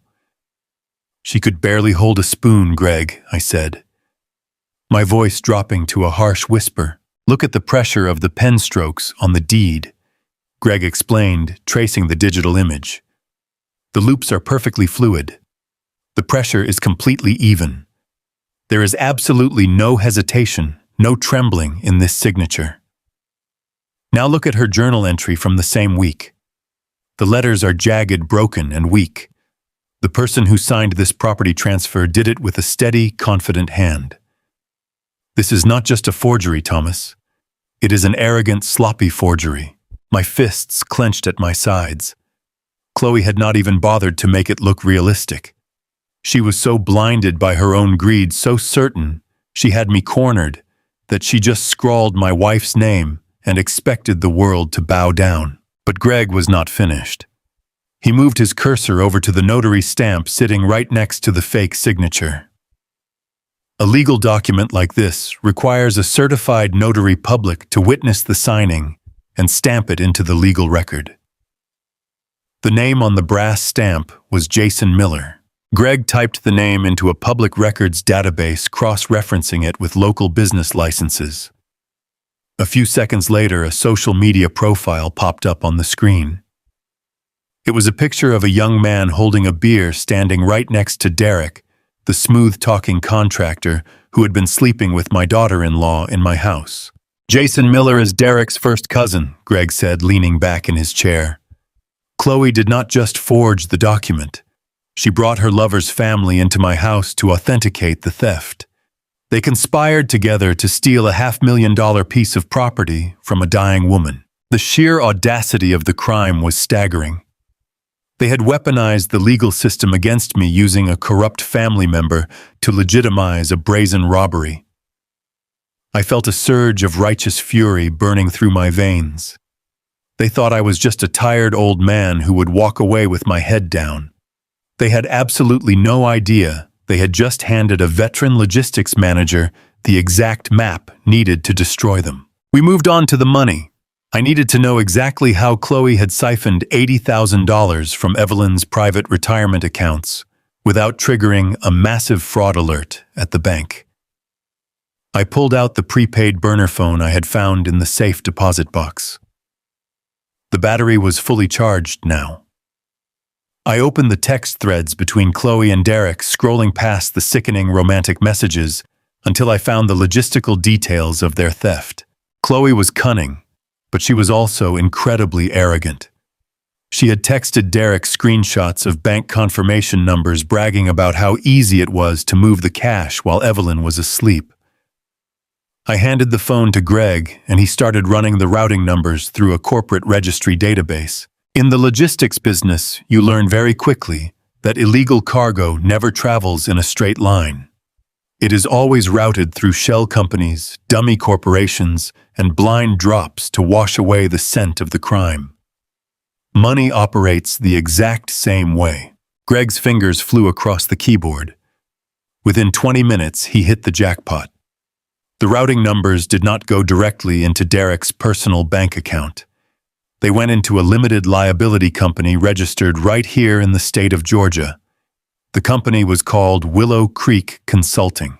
Greg pulled up the state business registration documents. I leaned over his shoulder, staring at the screen. The registered agent, the sole proprietor, and the chief financial officer of Willow Creek Consulting was listed clear as day. It was Chloe's maiden name. She registered a phantom corporation 6 months ago, Greg explained, tapping the screen. Right around the time Evelyn's condition started deteriorating rapidly. She set up the company purely to act as a ghost account. I stared at the dates of the financial transfers listed in Evelyn's journal. Chloe was moving the money in increments of $8,000 and $9,000. She was deliberately keeping the transactions just under the $10,000 federal reporting threshold to avoid triggering an automatic audit by the bank. She was bleeding my wife dry one calculated cut at a time. I pictured Evelyn lying in her bed in unimaginable pain, waiting for the pain medication she desperately needed. And sitting right next to her, in the comfortable chair I had bought, was Chloe holding a tablet, silently transferring our life savings into a fake company to fund her lover's failing construction business. The utter lack of basic human decency was sickening. She was a predator wearing a pastel sundress and a bright church-going smile. "But we have the paper trail," Thomas Gregg said, his voice cutting through my dark thoughts. "We have the forged deed, the corrupt notary, and the phantom corporation. This is a solid financial crimes case. The district attorney will eat this up." I looked at the stack of evidence on the table. It was damning. It was incredibly thorough. But my decades of experience dealing with corporate lawyers and tricky contracts told me it was not enough to guarantee an absolute victory. "Greg," I said slowly, running a hand over my tired face, "documents can be debated. Chloe will hire a slick defense attorney using my own stolen money. Her lawyer will argue that Evelyn willingly gave her the money as a gift. They will claim Evelyn signed the deed in a moment of sudden clarity. They will drag this out in the civil courts for years, draining Harrison completely dry while they live in my house. Paperwork is strong, but it is not bulletproof against a professional liar." Greg frowned, knowing I was right. "Juries are unpredictable," he admitted, "and she plays the innocent victim flawlessly." "I need a confession," I said, my voice hardening into steel. "I need her on record admitting to the forgery, admitting to the theft, and admitting that the baby belongs to Derek. If I take a high-definition confession to the police, she cannot spin her way out of a holding cell." Before Greg could respond, my cell phone buzzed violently on the table. The harsh vibration startled us both. I picked it up and looked at the screen. It was a text message from a number I did not recognize, but the venom in the words told me exactly who it was from. Earlier that day, I had made a phone call to a teller at First National Bank, an old friend of Evelyn's, just to verify the exact time the safe deposit box was originally opened. It was a subtle inquiry, just a simple question. But in the modern banking world, digital footprints leave ripples. Chloe must have had alerts set up on Evelyn's accounts, or maybe she tried to access the box herself and was flagged by the manager. She knew I was poking around. She knew I was not just sitting quietly in a guest bedroom accepting my defeat. I opened the message. The words glowed brightly against the dark background of my screen. "Back off, old man, or Harrison will never see his child, and you will die alone." I stared at the text. She was not just threatening me financially anymore. She was actively using the unborn child, the child she knew perfectly well did not even belong to my son, as a loaded weapon to force me into submission. She wanted me to cower in fear of losing my family. She wanted me to believe that she held all the cards and dictated all the rules. Greg saw the muscle jumping in my jaw. He leaned forward. "What is it, Thomas?" I turned the phone around and slid it across the table so he could read the message. Greg's face went completely pale. "That is extortion," he whispered. "She is threatening to alienate your son and use a child as leverage." I picked up the phone and locked the screen. "She thinks this threat is going to make me pack my bags and walk away," I said, my voice incredibly calm. "She thinks because I am an older man grieving his wife, I do not have the stomach for a dirty fight." I walked over to the window and looked out into the dark suburban street. For 34 years, I had been a protector. I worked the docks, I managed the fleets, I paid the bills, and I kept the wolves far away from my door. I had failed to protect Evelyn from this monster because I was blinded by hope and exhaustion. I was not going to fail my son. Harrison was currently sitting in a house built by my sweat, serving a woman who despised him, preparing to raise a child conceived in deceit. He was a prisoner, and he did not even know the cell doors were locked. This threat did not install fear in my heart. It poured premium gasoline directly onto the raging fire in my soul. Chloe had just confirmed that she was feeling the pressure. The arrogant facade was cracking. She was lashing out because she knew she was losing control of the narrative. I turned back to Greg. The hesitation was completely gone from my system. My mind was sharp-focused and ready for total war. "Greg," I said, pointing to his laptop, "I do not care how much it costs. I want you to order the smallest, highest-resolution motion, activated cameras on the market. I need audio capability that can pick up a whisper from across a room. I need them shipped here by tomorrow morning." Greg did not ask any questions. He simply opened a new browser tab and began typing. "You are going back into the house," he stated, not as a question, but as a fact. "I am going to wrap a rope around her own neck and let her pull it tight," I replied. "She wants to play wicked games with my family. She wants to threaten me with isolation. I am going to capture every single dirty secret she speaks in the dark, and I am going to broadcast it to the entire world." The investigation was over. The paper trail was secured. It was time to set the trap. Paper trails and bank statements are powerful tools in a courtroom. But I knew my son. Harrison was a man who led with his heart. He was hopelessly tangled in a web of emotional manipulation, woven by a woman who used his desire for a family against him. Showing him a stack of financial documents or a forged signature would only trigger his defensive instincts. Chloe would just cry. She would spin a story about misunderstandings or blame it all on my grief. I realized that logic does not break a trauma bond. Only a brutal, undeniable visual truth can shatter that kind of illusion. My son needed to see the monster hiding behind the sweet smile. He needed to hear her venomous voice with his own ears. Greg understood this completely.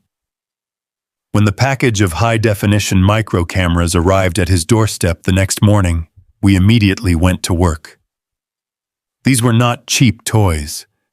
They were law enforcement-grade devices the size of a coat button, capable of recording crystal-clear audio and capturing perfect video, even in low-light conditions. I held the tiny black lenses in the palm of my large hands, marveling at how something so small could bring down an entire criminal operation. We synced the devices to a secure encrypted application on my phone. Now all I had to do was get them inside the colonial house. Breaking into my own home felt like a bizarre, twisted nightmare. For 34 years, I had walked through that front door, with my head held high, proud of the roof I provided for my wife and child. Now I had to sneak around like a common thief in the broad daylight. But a logistics manager never moves without a solid schedule. I knew their routines. Harrison left for his marketing firm every morning at 7:30 sharp. Derek, the contractor, usually spent his early mornings at the hardware supply store picking up materials for his overpriced vanity projects. And Chloe had a prenatal yoga class every Tuesday and Thursday at 9 in the morning. She never missed it because she loved parading her fake pregnancy in front of the other wealthy suburban housewives. Tuesday morning arrived with a thick, humid heat hanging over the city. Greg parked his unmarked sedan 2 blocks away from my property. I walked through the wooded patch behind my backyard, keeping my head down and my baseball cap pulled low. The neighborhood was quiet. People were at work or inside their air-conditioned homes. I approached the rear of the house. Chloe had changed the deadbolts on the front and back doors, but she was an arrogant amateur. She did not know a single thing about the actual bones of the property. When I built the custom deck 15 years ago, I installed a concealed access panel to reach the basement plumbing. It was hidden behind a thick lattice of overgrown ivy. I knelt in the damp Georgia soil, pushed the heavy ivy vines aside, and unlocked the hidden latch. The wooden panel swung open, releasing the familiar smell of dry earth and cedar wood. I crawled into the dark space, pulling the panel shut behind me. Moving through the basement shadows, my heart beat a heavy, steady rhythm against my ribs. I navigated the tight crawl space, relying purely on muscle memory. I found the interior access door that led directly up into the pantry utility closet. I pushed it open and stepped quietly into my own kitchen. Standing inside the house, I felt a sudden sharp wave of grief hit my chest. The place was a disaster. Derek and Chloe had already begun tearing down the beautiful oak cabinets I had installed for Evelyn. Dust and construction debris covered the countertops. The warm, loving home my wife had meticulously decorated was being gutted and replaced by cold, sterile, modern fixtures paid for with her stolen retirement funds.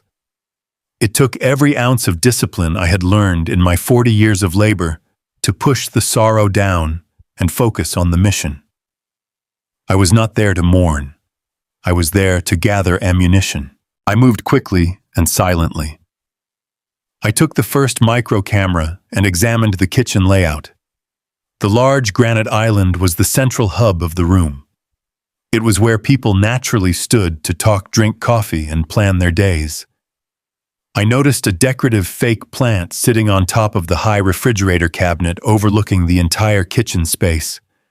I climbed onto a sturdy stool, reached into the artificial leaves, and secured the tiny camera onto a hidden branch. I angled the lens perfectly toward the island and the hallway entrance. I pulled out my phone and checked the live feed. The image was incredibly sharp, capturing the entire room in stunning high definition. I crept softly into the main living room. The space still held my large leather sofa and the antique bookshelf Evelyn and I had bought at an estate sale decades ago. This was where Chloe spent most of her time lounging and issuing orders. I needed an angle that would cover the couch and pick up clear audio. I found a thick leather-bound encyclopedia on the middle shelf. I carefully hollowed out a tiny space behind the spine and wedged the second micro camera into the gap. The lens was completely invisible, hidden in the shadows of the books. I checked the application on my phone again. The view of the living room sofa was absolutely flawless. My watch told me I had been inside for exactly 14 minutes. Chloe would be finishing her yoga class soon. I wiped down every surface I might have accidentally touched, erasing any physical trace of my presence. I slipped back into the pantry utility closet, climbed down into the dark basement crawl space and secured the interior door. I crawled through the dirt, pushed the exterior lattice panel open, and stepped back out into the humid morning air. I walked briskly through the woods and climbed into the passenger seat of Greg's waiting sedan. We drove away from the neighborhood without a single soul seeing us. The trap was set. Now all we had to do was wait for the rats to take the bait. The next 3 days tested my patience in ways I never thought possible. Greg and I sat at his dining room table staring at the laptop screen monitoring the live feed from my house. For the first 48 hours, it was pure torture. We watched Harrison come home from work exhausted, rubbing his neck, while Chloe played the role of the loving wife. She would hand him a plate of food and kiss his cheek. It made my blood boil to watch her manipulate my son so effortlessly. We watched Derek swing by in the afternoons pretending to measure walls and quote prices for new drywall. They were careful when Harrison was around, keeping their distance and playing their assigned roles. I drank pot after pot of black coffee, feeling the tension winding tighter and tighter in my gut. But criminals always get sloppy. Arrogance makes people careless. And Chloe was the most arrogant person I had ever met. The breakthrough came on a Thursday afternoon, exactly 72 hours after I had installed the hidden cameras. Harrison had left for a massive marketing conference downtown. He had texted Chloe that he would not be home until very late in the evening. Greg and I were sitting by the computer when the motion detection alert suddenly chimed on my phone. I leaned forward, staring intensely at the screen. The living room camera feed flickered to life. Derek walked into the frame wearing his dirty work boots, tracking mud across my hardwood floors. He tossed his tool belt onto Evelyn's antique coffee table without a single ounce of respect. A moment later, Chloe walked into the room. She was wearing a silk robe holding 2 glasses of expensive wine bought with my money. She handed Derek a glass and wrapped her arms around his neck. Right there in the middle of my living room on the sofa, where my wife and I used to sit and watch television, they began kissing passionately. It was a vile, disgusting display. Greg let out a low whistle of disgust, but I kept my eyes locked on the screen. I needed them to speak. I needed the audio recording to pick up the final nails for their coffins. Derek pulled back from the kiss, taking a large gulp of the wine. So he asked, a slick, greasy smile spreading across his face. How long until the clueless ATM figures out the baby belongs to me? We cannot keep playing house forever, Chloe. I am getting tired of hiding my own kid.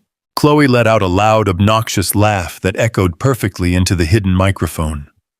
Her voice was crystal clear, transmitting directly into my recording software. "Do not worry about Harrison," she sneered, taking a sip of her drink. "He is too stupid to ever question anything. He is already talking about setting up a college fund for his little miracle baby. We will let him pay for everything until the kid is born. Then, once the house remodel is completely finished and the property is officially ours, we will slowly push him out. I will claim he is emotionally abusive and file for divorce. With the forged deed, we control the primary asset. He will leave with nothing." Derek chuckled, sitting heavily on the leather couch. "You really are a ruthless baby," he said admiringly.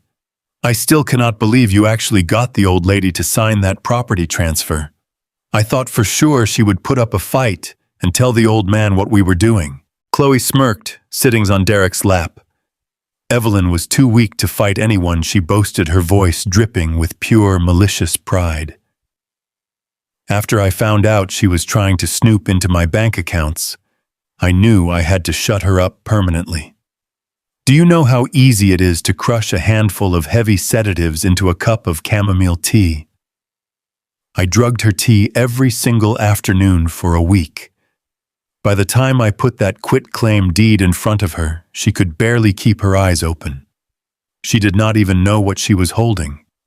I basically had to guide her trembling hand across the signature line myself.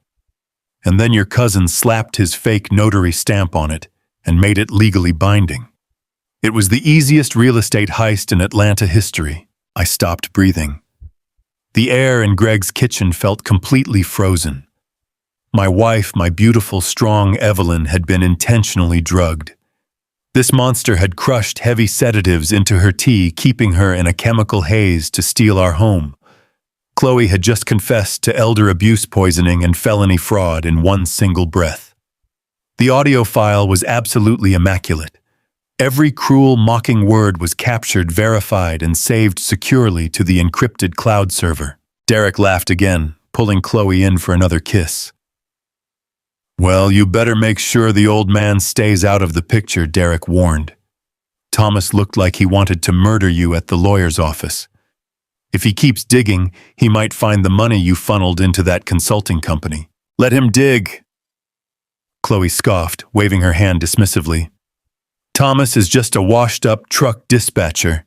He has no money, no power, and no son. I made sure Harrison blocked his number. The police already threw him out into the street once. If he tries to come back, I will just turn on the waterworks and call the cops again. He is a pathetic old man with nobody left to help him. We won, Derek.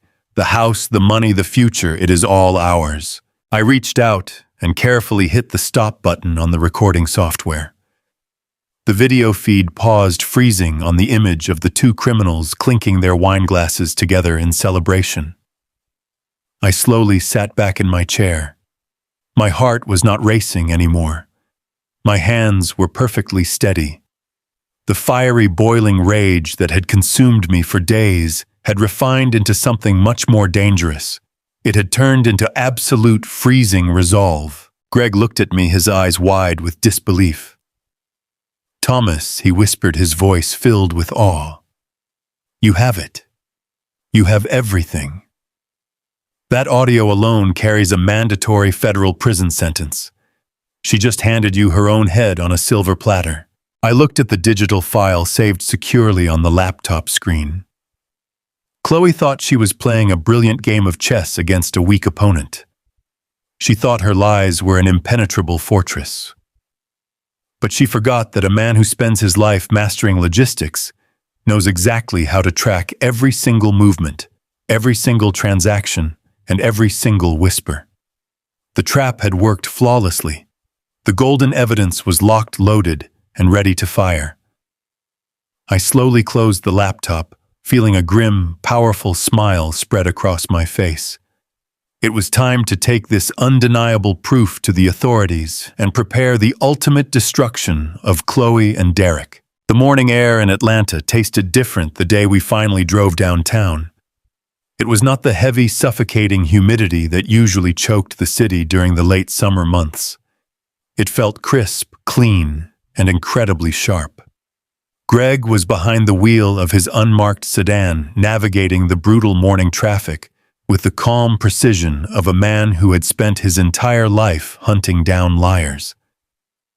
I sat in the passenger seat, perfectly still, with my heavy leather briefcase resting squarely on my lap. Inside that worn case was the absolute destruction of the woman who had tortured my dying wife. I ran my rough, calloused hands over the leather, feeling the immense weight of the justice we were about to serve. For 40 long years, working the freight lines and managing supply chains, I believed that hard work, honest sweat, and a good heart were the only tools a man needed to build a secure life. But my beautiful Evelyn had taught me something entirely different in her final agonizing days. She taught me that sometimes when the devil walks right through your front door wearing a sweet smile, you have to fight back with cold, hard, indisputable facts. Greg had pulled some very heavy strings using his 30 years of investigating corporate insurance fraud to secure us a direct confidential meeting with the district attorney. We walked through the towering marble columns of the county courthouse.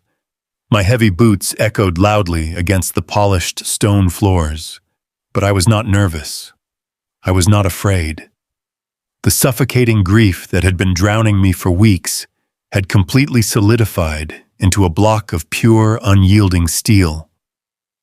We were escorted by a silent clerk into a spacious corner office overlooking the sprawling city skyline. District Attorney Marcus Vance was a serious, formidable man with graying hair and sharp, discerning eyes that looked right through you.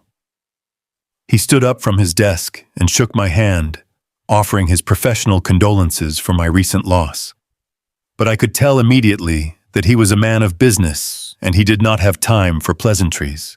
He asked us to sit down and explain exactly why a retired investigator and a grieving widower were sitting in his office demanding an urgent high-level review. I did not waste a single second of his time. I unlatched my leather briefcase and laid the evidence out on his massive mahogany desk piece by piece like a military general outlining a battlefield. I started with the financial traces.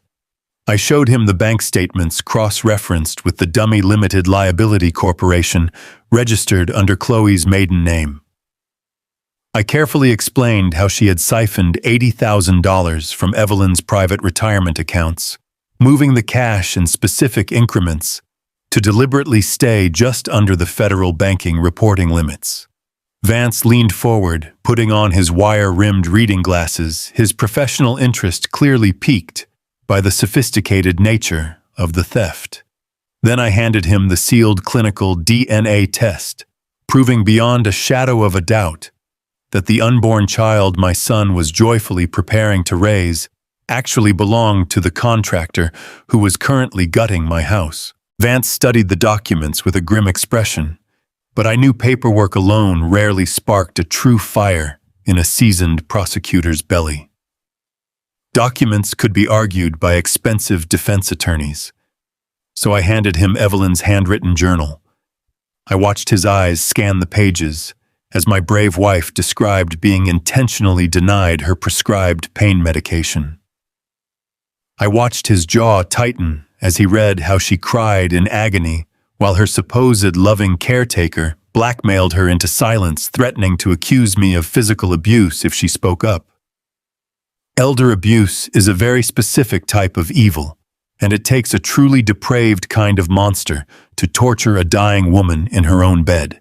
But the final, most devastating piece of the puzzle was the digital surveillance. I opened Greg's laptop and hit play on the high-definition video file we had captured from the hidden living room camera. The crystal-clear audio filled the quiet, sophisticated office. We all sat in absolute silence as Chloe laughed loudly on the screen, bragging to her lover about crushing heavy sedatives into my wife's chamomile tea. We heard her proudly admit to drugging Evelyn so heavily that she could not fight back while they guided her trembling hand to forge the property deed. We heard Chloe and Derek call my son a clueless automated teller machine and openly mock my profound grief. The pure, malicious joy in her voice was physically sickening. When the recording finally finished, District Attorney Vance closed the laptop slowly. The silence in the room was absolute and heavy. He looked at me, and for a brief passing second, the polished legal professional vanished completely. He was replaced by a man who was deeply and profoundly disgusted by what he had just witnessed. He picked up his office phone and immediately dialed his chief investigator. Vance told us that because this case involved grand theft, elder abuse, extortion, and federal document forgery, they were not going to treat this as a standard civil family dispute. This was a highly organized criminal conspiracy executed by ruthless predators. He promised me, looking me directly in the eye, that he would fast-track the entire dossier to a superior court judge and secure secret felony arrest warrants for Chloe, Derek, and the corrupt cousin who had illegally notarized the fake deed. He explicitly instructed me to stay completely silent, to not breathe a single word of this operation to my son or anyone else until the warrants were signed, sealed, and ready to execute. I gave him my absolute word, shook his hand firmly, and walked out of that massive building, feeling a monumental burden lifting from my tired shoulders. The trap was locked. The gears of justice were turning. The next few days tested my patience and my discipline more than any logistical crisis I had ever faced on the loading docks. I stayed quietly in Greg's guest bedroom, keeping my head down and avoiding all contact with the outside world. Harrison did not call me once. He did not send a single text message to check if his father had found a safe place to sleep after being thrown out into the pouring rain. His total silence confirmed exactly how deeply Chloe's toxic poison had infected his mind. He was completely under her spell, believing I was a dangerous, unstable man who needed to be locked away in an assisted living facility. I prayed for my boy every single night, asking the Lord to grant him the strength he was going to need for the massive hurricane that was about to hit his life. Then, on a quiet Tuesday afternoon, the mail arrived. Greg walked into the kitchen holding a thick, cream-colored envelope made of heavy, expensive cardstock. It was addressed to me in elegant, swirling gold calligraphy. I opened it carefully and pulled out an invitation that made me let out a dark, humorless laugh.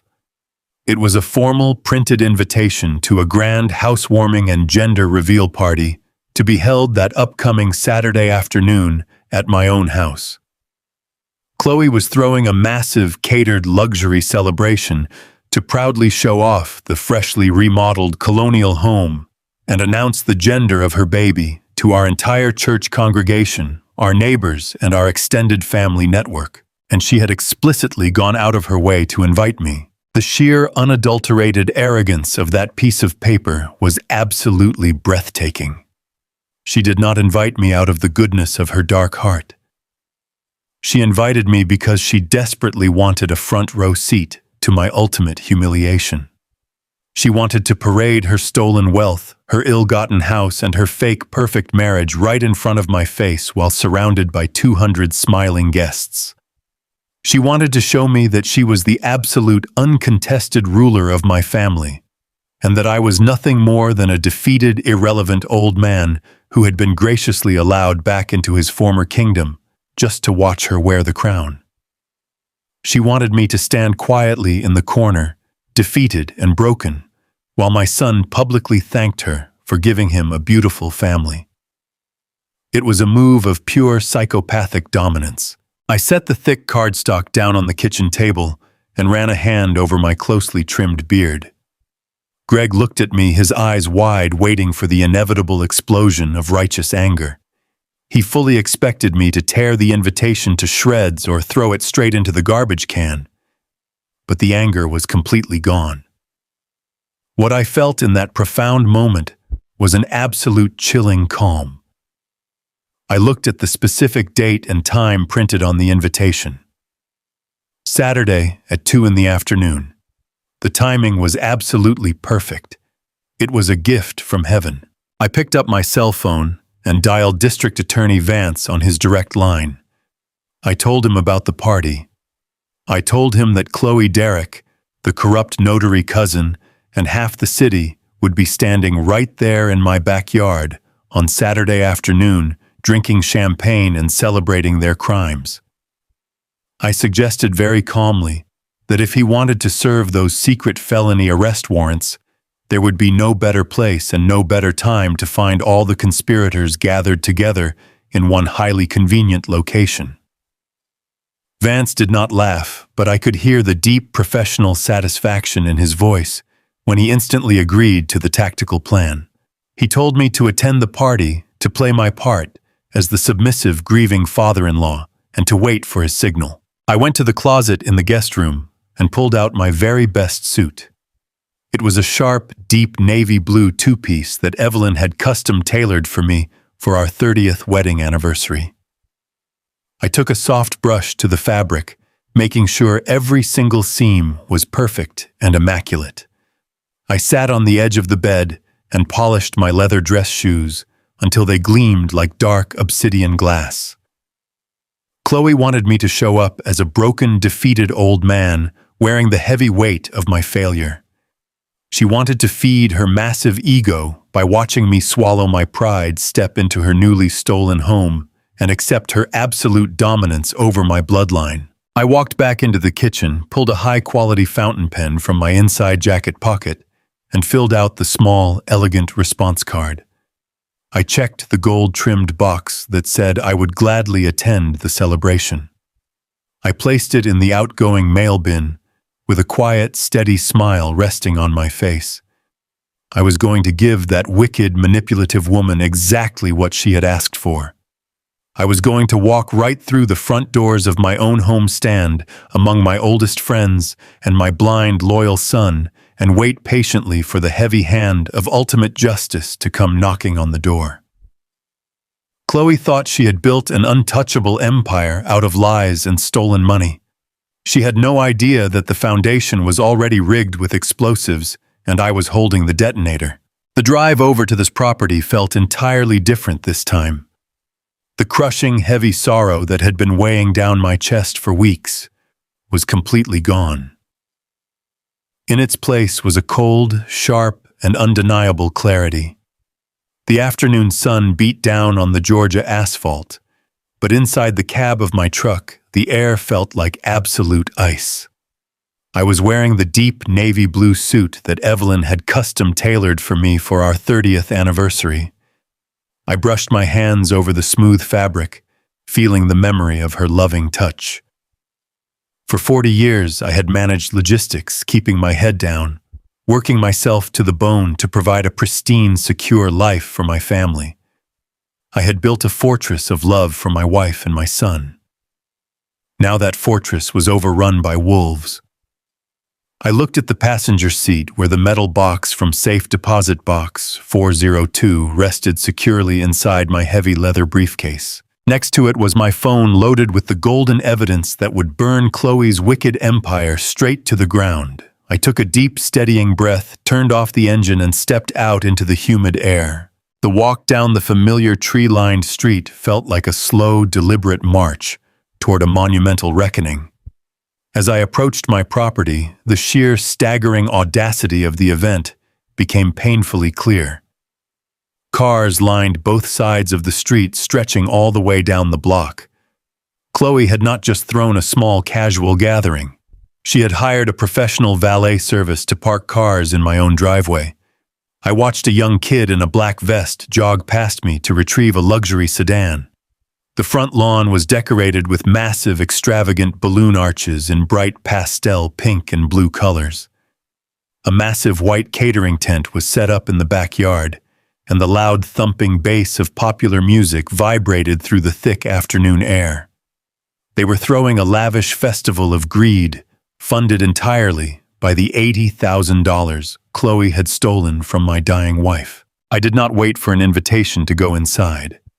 I walked straight past the busy valet stand and stepped through the heavy front doors that I had paid for with decades of sweat.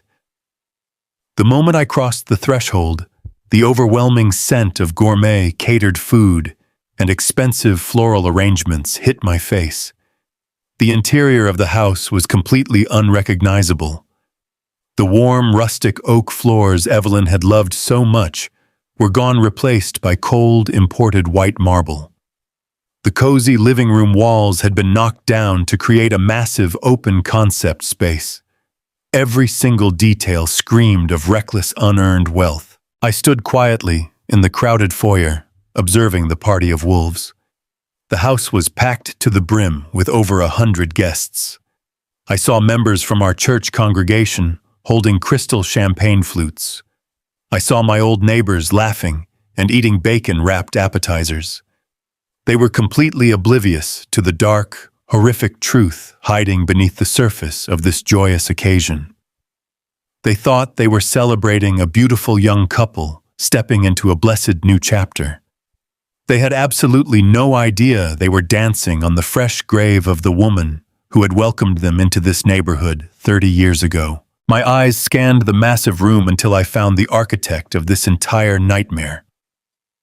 Chloe was standing near the center of the living room, holding court like a conquering queen. She was wearing an incredibly expensive designer gown that hugged her stomach perfectly. The dress was a shimmering silver fabric that caught the light every time she moved. She had a professional makeup application, and her hair was styled in elaborate cascading waves. She was laughing loudly, tossing her head back, and accepting expensive gifts from a line of fawning guests. She looked so proud, so entirely convinced of her absolute victory. Then I spotted Derek. The smooth-talking contractor was leaning casually against the newly built kitchen island, holding a plate of food. He was wearing a tight polo shirt and expensive jeans, trying to blend in as just another friendly neighbor. I watched him make eye contact with Chloe across the room. They shared a brief, secret smile, a vile, unspoken communication between two parasites who believed they had successfully robbed a grieving family blind. He raised his glass to her in a silent toast. It took every single ounce of my professional discipline not to cross that room and physically throw him through the front window. And then I saw my son. Harrison was standing near the patio doors, looking exhausted, but forcing a polite smile for the guests. He was fetching drinks and carrying empty plates, playing the role of the devoted, obedient servant to his pregnant wife. My heart ached profoundly for my boy. He looked so incredibly lost, so desperately eager to please the woman he thought loved him. He truly believed this massive, extravagant party was a celebration of his future legacy. He had no idea he was nothing more than a temporary automated teller machine to the woman carrying another man's child. I did not try to hide my presence. I simply took a step forward into the main living area. It happened slowly at first. A woman from our church choir noticed me standing near the entryway, and her joyful chatter abruptly stopped. She nudged her husband, and he turned to look. Then the couple next to them turned. The silence spread through the massive room like a drop of ink in a glass of water. The loud, overlapping conversations began to die out, piece by piece, until the only sound left was the thumping bass of the music coming from the backyard speakers. The guests parted nervously, creating a wide open path between me and the center of the room. They knew I had been thrown out of the house by the police. They knew about the ugly rumors Chloe had spread regarding my supposed mental breakdown. They stared at me with a mixture of pity and uncomfortable caution. Chloe felt the sudden shift in the atmosphere. She turned around, and her bright, radiant smile instantly vanished.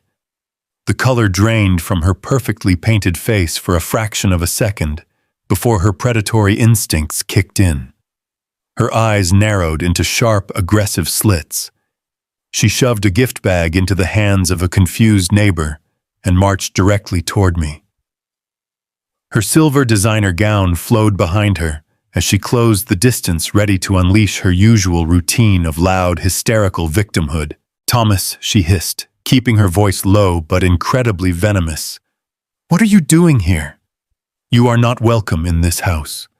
You need to leave right this second before I call the police and have you arrested for trespassing." She stepped directly into my personal space, trying to physically intimidate me, trying to provoke the angry reaction she needed to justify throwing me out again. I could smell the expensive perfume she bought with Evelyn's stolen money. I looked down at her, completely unfazed by her pathetic, empty threats. I did not flinch. I did not raise my voice. I did not even acknowledge her presence. She was nothing to me now but a temporary obstacle in the path of absolute justice. Harrison rushed over, pushing his way through the crowd of silent guests. "Dad," he said, his voice laced with panic and embarrassment. "Dad, please. You cannot be here. You are going to ruin the party. We told you we needed space. Please just go back outside before things get ugly." I looked at my son, feeling a deep well of protective love pushing through the anger. "I am not here to ruin anything." "Harrison," I said, my voice carrying a heavy, calm authority that resonated through the quiet room. "I am here to give your wife the exact gift she has been waiting for. I am here to deliver the final piece of your mother's legacy." Chloe let out a loud, dramatic scoff, turning to the guests to play her part. "He is completely delusional," she announced, projecting her voice so everyone could hear. "He has been harassing us for weeks because he cannot accept that Evelyn wanted us to have this house. Please, someone call the authorities. He is terrorizing a pregnant woman." I ignored her completely. I walked straight past her, brushing her shoulder aside with the heavy leather briefcase. I moved toward the massive 75-inch smart television mounted on the newly constructed living room wall. I had purchased that television 3 years ago for the big championship games, and I knew exactly how the wireless casting system worked.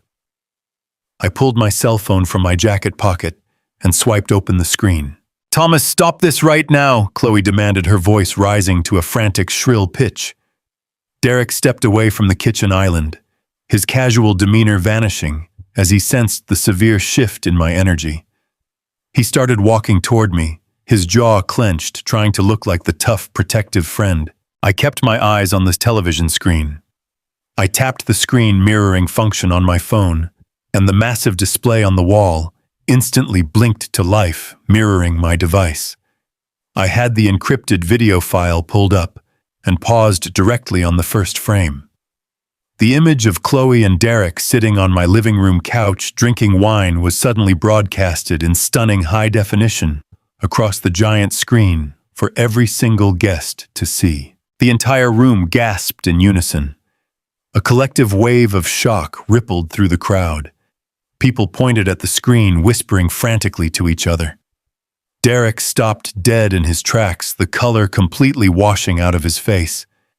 He stared at the giant television, looking like a deer caught in the headlights of a massive freight truck. Chloe lunged forward, trying to grab my arm. "Turn that off!" she screamed, her voice cracking with genuine uncontrolled panic. "Turn it off right now!" I stepped out of her reach with a smooth, practiced motion.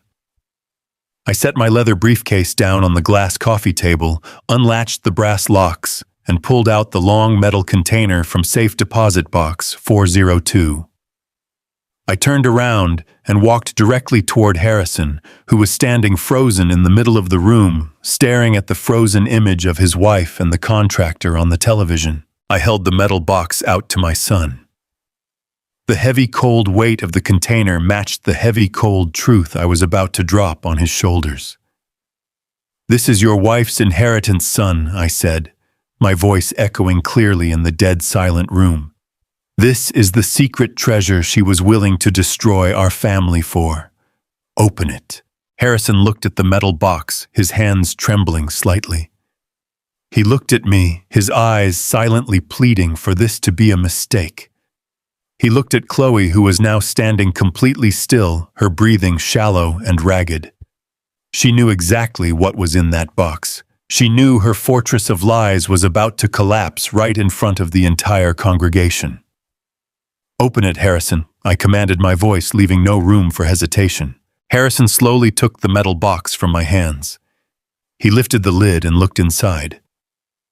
He pulled out the sealed clinical laboratory report first. He unfolded the thick paperwork, and his eyes scanned the bold black text. I watched his face closely as he read the 0% probability of paternity. I watched his entire world shatter into a million jagged pieces. His mouth opened, but no sound came out. He looked up from the papers, staring at Chloe with a look of profound, absolute devastation. Chloe Harrison whispered, his voice breaking into a dry, painful rasp. "Chloe, what is this? What does this mean?" Chloe backed away, shaking her head wildly. "It is a lie," she stammered desperately, trying to hold on to her crumbling narrative. "He manufactured those papers, Harrison. Your father printed fake documents to ruin us. He is crazy. He is a sick, crazy old man." I did not argue with her. I simply reached into the metal box and pulled out the prepaid burner phone. I tossed it onto the coffee table, where it landed with a loud, definitive thud. "Read the text messages, Harrison," I said. "Read how she funneled $80,000 of your mother's retirement money into a dummy corporation to pay for this very party. Read how she and Derek laughed at you behind your back. Read how they planned to bleed you dry and throw you away." Harrison dropped the DNA test and picked up the burner phone. His thumbs moved clumsily across the screen. He read the vile, explicit messages between his wife and the man standing just a few feet away. His breathing became heavy and erratic. The guests in the room were completely silent, watching the gruesome destruction of a marriage unfold in real time. Several church members covered their mouths in horror. The thick, humid air of the party had been completely sucked out of the room, but I was not finished. The paperwork was devastating, but the undeniable visual truth was the final execution. I looked at Derek, who was currently calculating his escape route, glancing nervously toward the front door. I looked at Chloe, who was trapped in the center of the room, her silver designer gown suddenly looking like a prison uniform. I picked up my cell phone from the coffee table and looked directly into Chloe's terrified eyes. "You wanted a celebration," I said, my voice carrying the absolute thunder of a father's righteous vengeance. "You wanted everyone to know exactly who is in charge of this house. Let us give them a show." I pressed the play button on my screen. The high-definition video immediately started playing on the massive 75-inch television. Chloe's own voice, crystal clear and dripping with malicious arrogance, echoed through the silent living room. "Do you know how easy it is to crush a handful of heavy sedatives into a cup of chamomile tea?" she boasted on the recording. "I drugged her tea every single afternoon for a week. By the time I put that quitclaim deed in front of her, she could barely keep her eyes open. She did not even know what she was holding." The collective gasp from the party guests was deafening. An older woman near the back fainted straight into her husband's arms. The horrific reality of elder abuse and poisoning blasted through the high-quality speakers, leaving absolutely no room for interpretation, no room for defense, and no room for mercy. I watched my son drop the burner phone to the floor. I watched him finally see the true face of the monster he had married. And I knew, standing tall in my navy blue suit, that the reign of the wolves was officially over. I slipped my phone back into my pocket and waited calmly for the heavy flashing lights of the police cars to arrive and finish the job. The drive over to the property felt entirely different this time. The crushing, heavy sorrow that had been weighing down my chest for weeks was completely gone. In its place was a cold, sharp, and undeniable clarity. The afternoon sun beat down on the Georgia asphalt, but inside the cab of my truck, the air felt like absolute ice. I was wearing the deep navy blue suit that Evelyn had custom-tailored for me for our 30th anniversary. I brushed my hands over the smooth fabric, feeling the memory of her loving touch. For 40 years, I had managed logistics, keeping my head down, working myself to the bone to provide a pristine, secure life for my family. I had built a fortress of love for my wife and my son. Now that fortress was overrun by wolves. I looked at the passenger seat, where the metal box from Safe Deposit Box 402 rested securely inside my heavy leather briefcase. Next to it was my phone loaded with the golden evidence that would burn Chloe's wicked empire straight to the ground. I took a deep, steadying breath, turned off the engine, and stepped out into the humid air. The walk down the familiar tree-lined street felt like a slow, deliberate march toward a monumental reckoning. As I approached my property, the sheer staggering audacity of the event became painfully clear. Cars lined both sides of the street, stretching all the way down the block. Chloe had not just thrown a small casual gathering. She had hired a professional valet service to park cars in my own driveway. I watched a young kid in a black vest jog past me to retrieve a luxury sedan. The front lawn was decorated with massive, extravagant balloon arches in bright pastel, pink, and blue colors. A massive white catering tent was set up in the backyard, and the loud, thumping bass of popular music vibrated through the thick afternoon air. They were throwing a lavish festival of greed, funded entirely by the $80,000 Chloe had stolen from my dying wife. I did not wait for an invitation to go inside. I walked straight past the busy valet stand and stepped through the heavy front doors that I had paid for with decades of sweat. The moment I crossed the threshold, the overwhelming scent of gourmet catered food and expensive floral arrangements hit my face. The interior of the house was completely unrecognizable. The warm, rustic oak floors Evelyn had loved so much were gone, replaced by cold, imported white marble. The cozy living room walls had been knocked down to create a massive, open-concept space. Every single detail screamed of reckless, unearned wealth. I stood quietly in the crowded foyer, observing the party of wolves. The house was packed to the brim with over 100 guests. I saw members from our church congregation holding crystal champagne flutes. I saw my old neighbors laughing and eating bacon-wrapped appetizers. They were completely oblivious to the dark, horrific truth hiding beneath the surface of this joyous occasion. They thought they were celebrating a beautiful young couple stepping into a blessed new chapter. They had absolutely no idea they were dancing on the fresh grave of the woman who had welcomed them into this neighborhood 30 years ago. My eyes scanned the massive room until I found the architect of this entire nightmare. Chloe was standing near the center of the living room, holding court like a conquering queen. She was wearing an incredibly expensive designer gown that hugged her stomach perfectly. The dress was a shimmering silver fabric that caught the light every time she moved. She had a professional makeup application, and her hair was styled in elaborate cascading waves. She was laughing loudly, tossing her head back, and accepting expensive gifts from a line of fawning guests. She looked so proud, so entirely convinced of her absolute victory. Then I spotted Derek. The smooth-talking contractor was leaning casually against the newly built kitchen island, holding a plate of food. He was wearing a tight polo shirt and expensive jeans, trying to blend in as just another friendly neighbor. I watched him make eye contact with Chloe across the room. They shared a brief secret smile, a vile, unspoken communication between two parasites who believed they had successfully robbed a grieving family blind.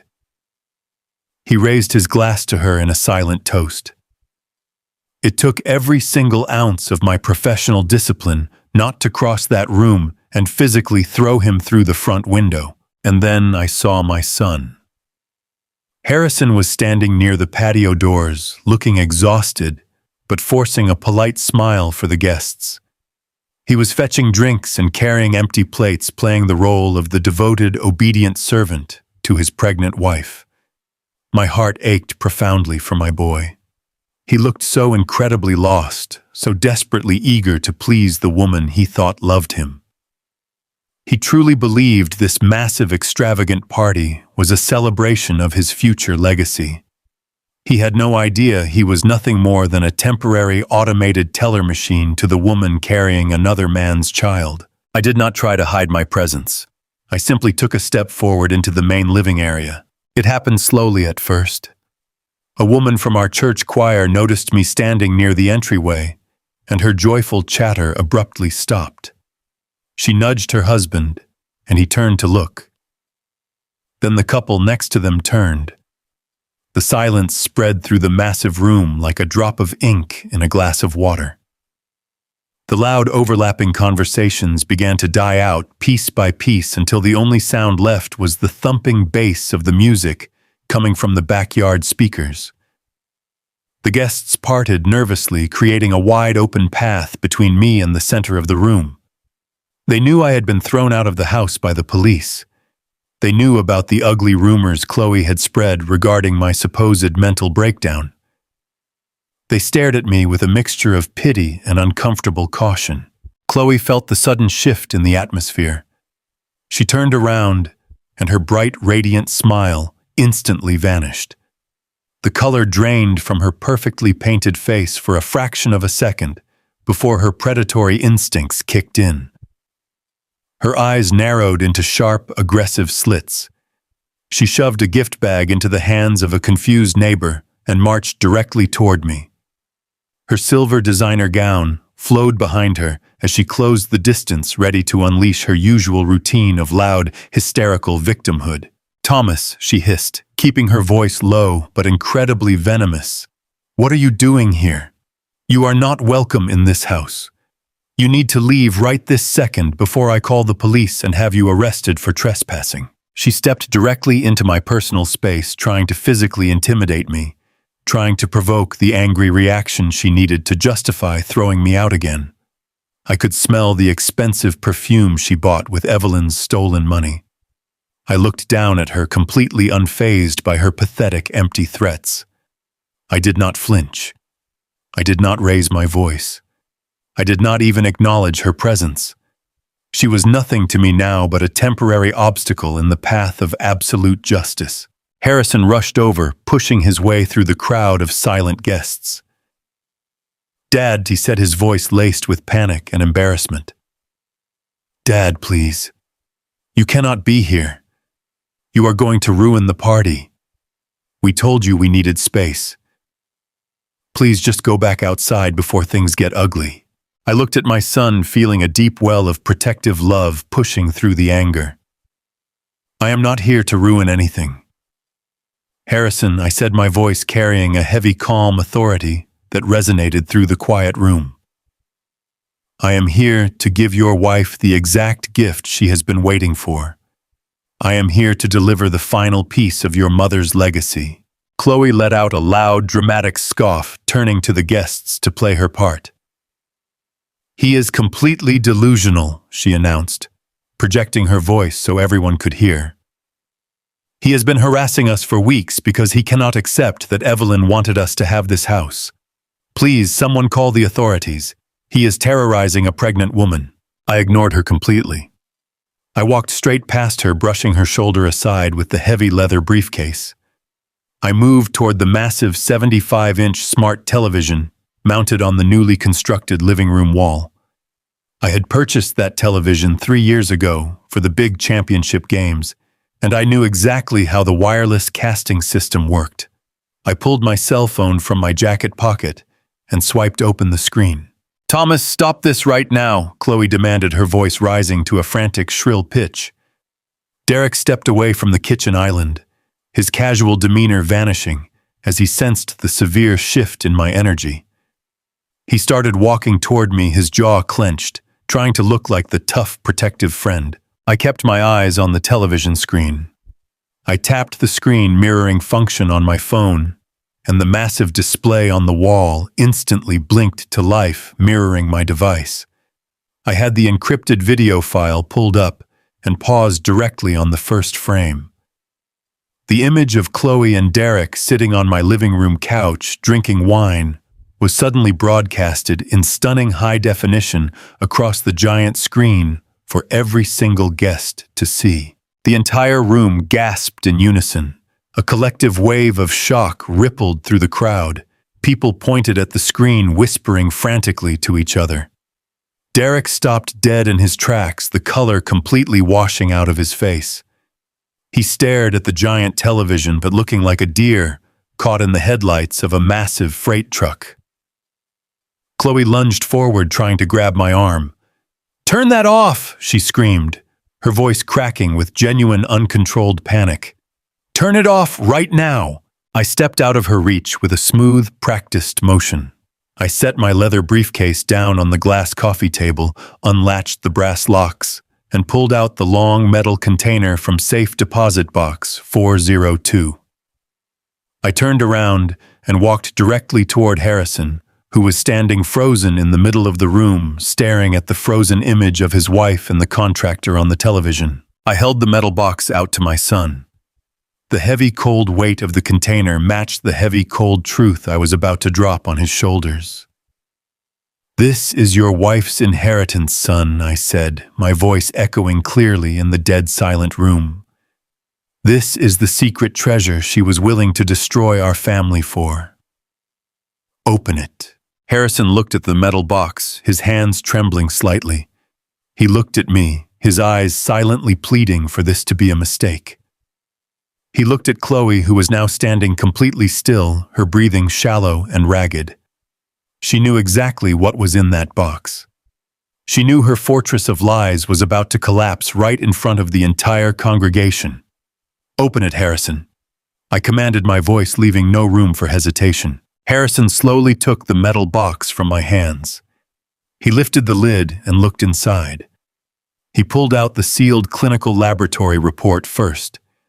He unfolded the thick paperwork, and his eyes scanned the bold black text.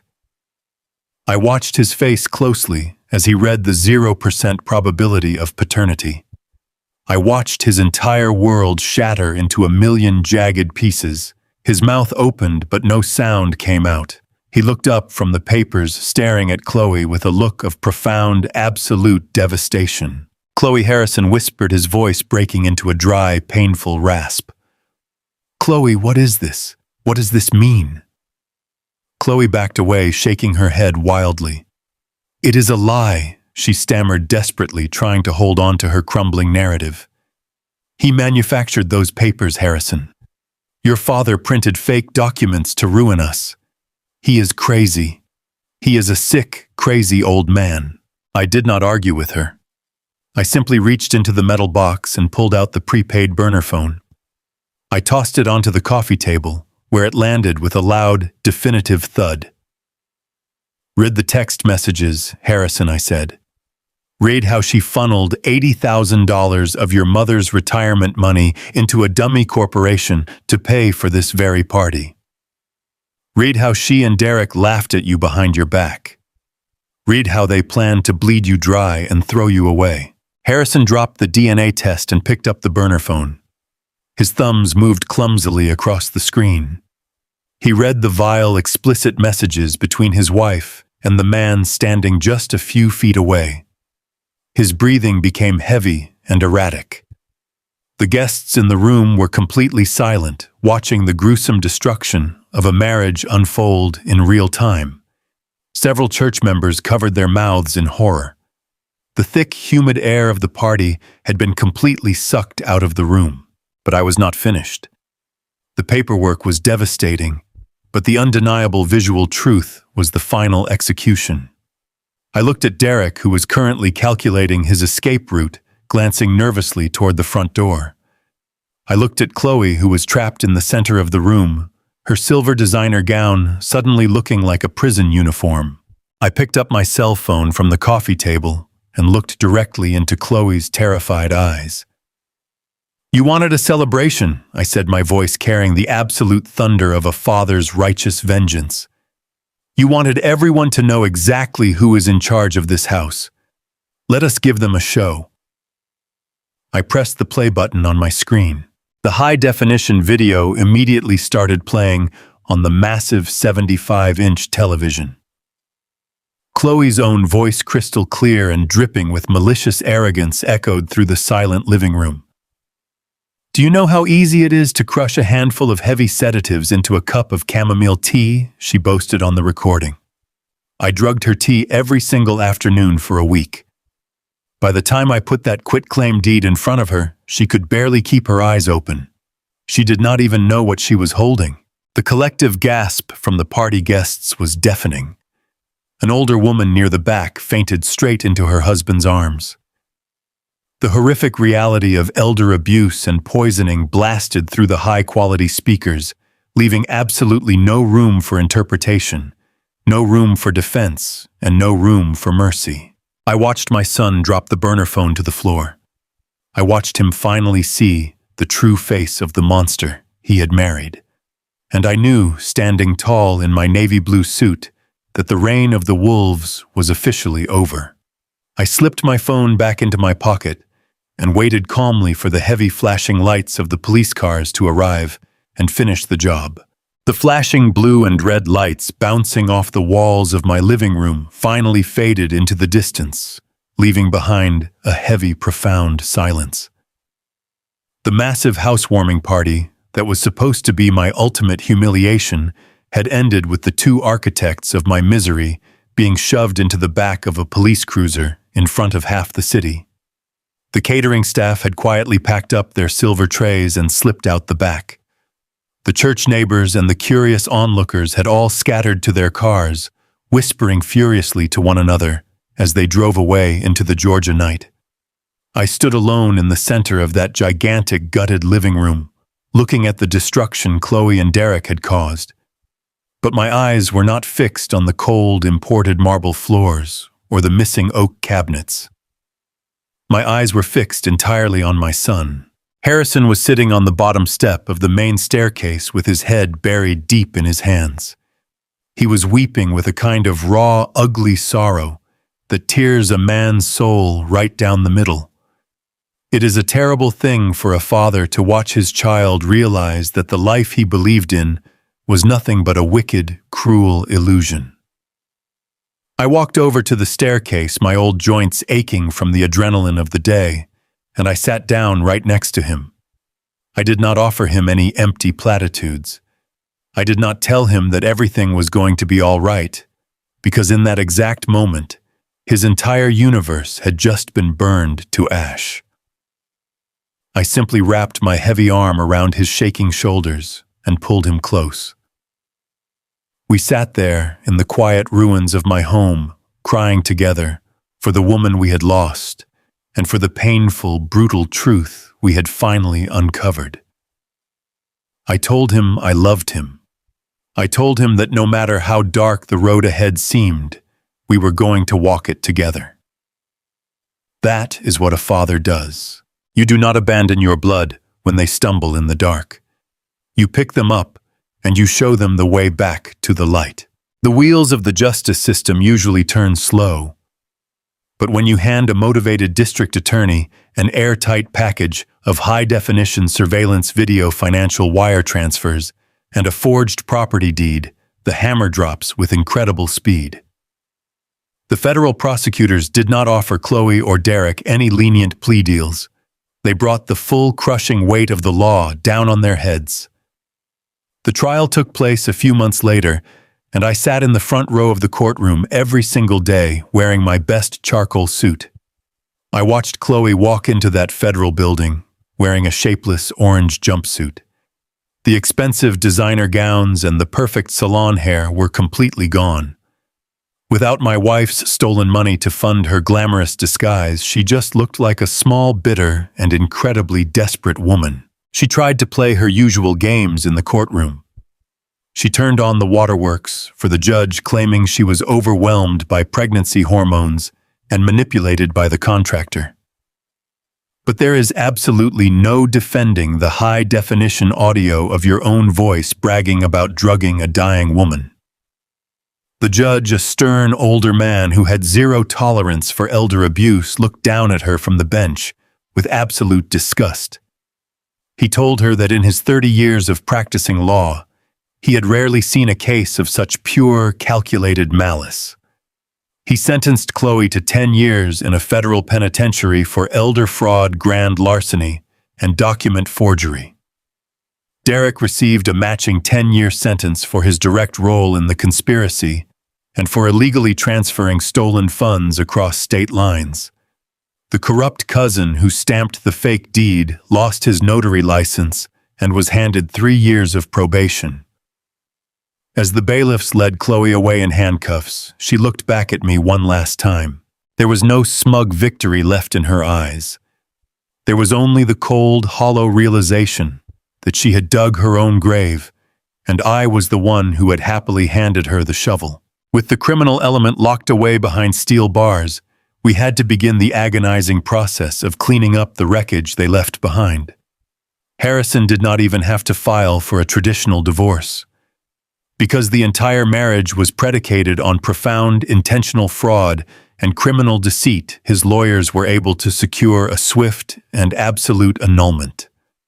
The legal system completely erased Chloe from my son's life, as if the marriage had never even existed. But erasing a person from a piece of paper is much easier than erasing the trauma they leave in your mind. Harrison was a broken man.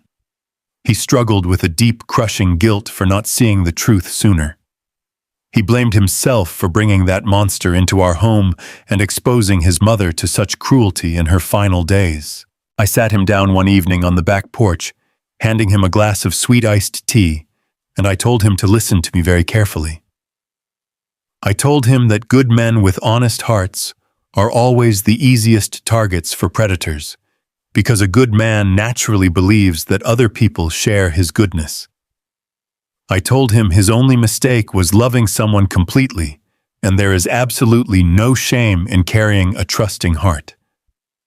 But healing from that level of psychological manipulation requires professional help.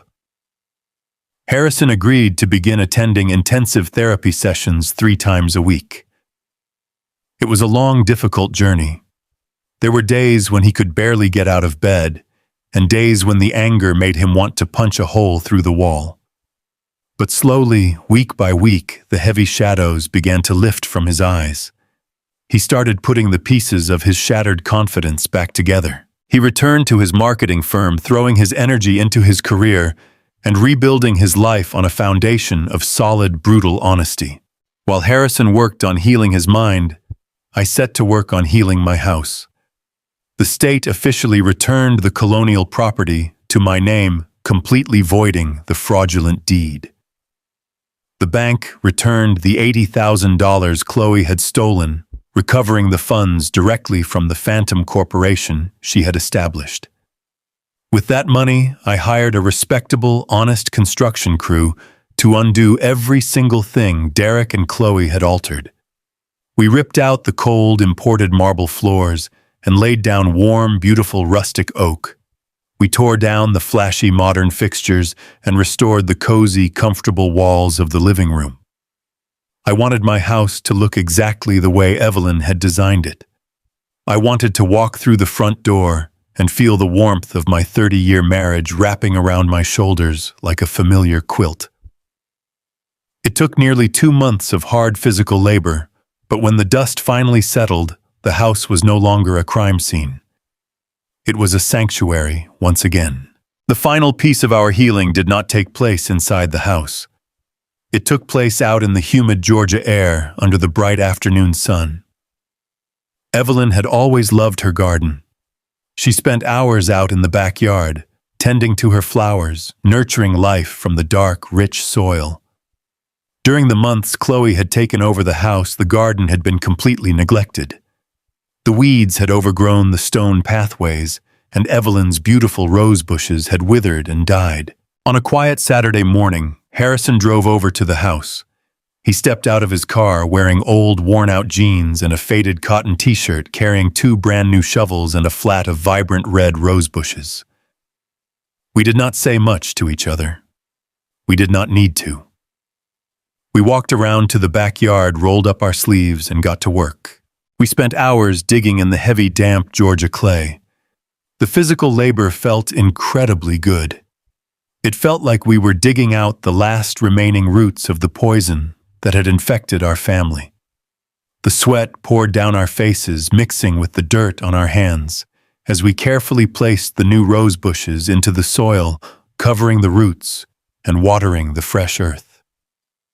When we finally finished, we stood side by side, wiping our brows and looking at the bright red flowers blooming against the green lawn.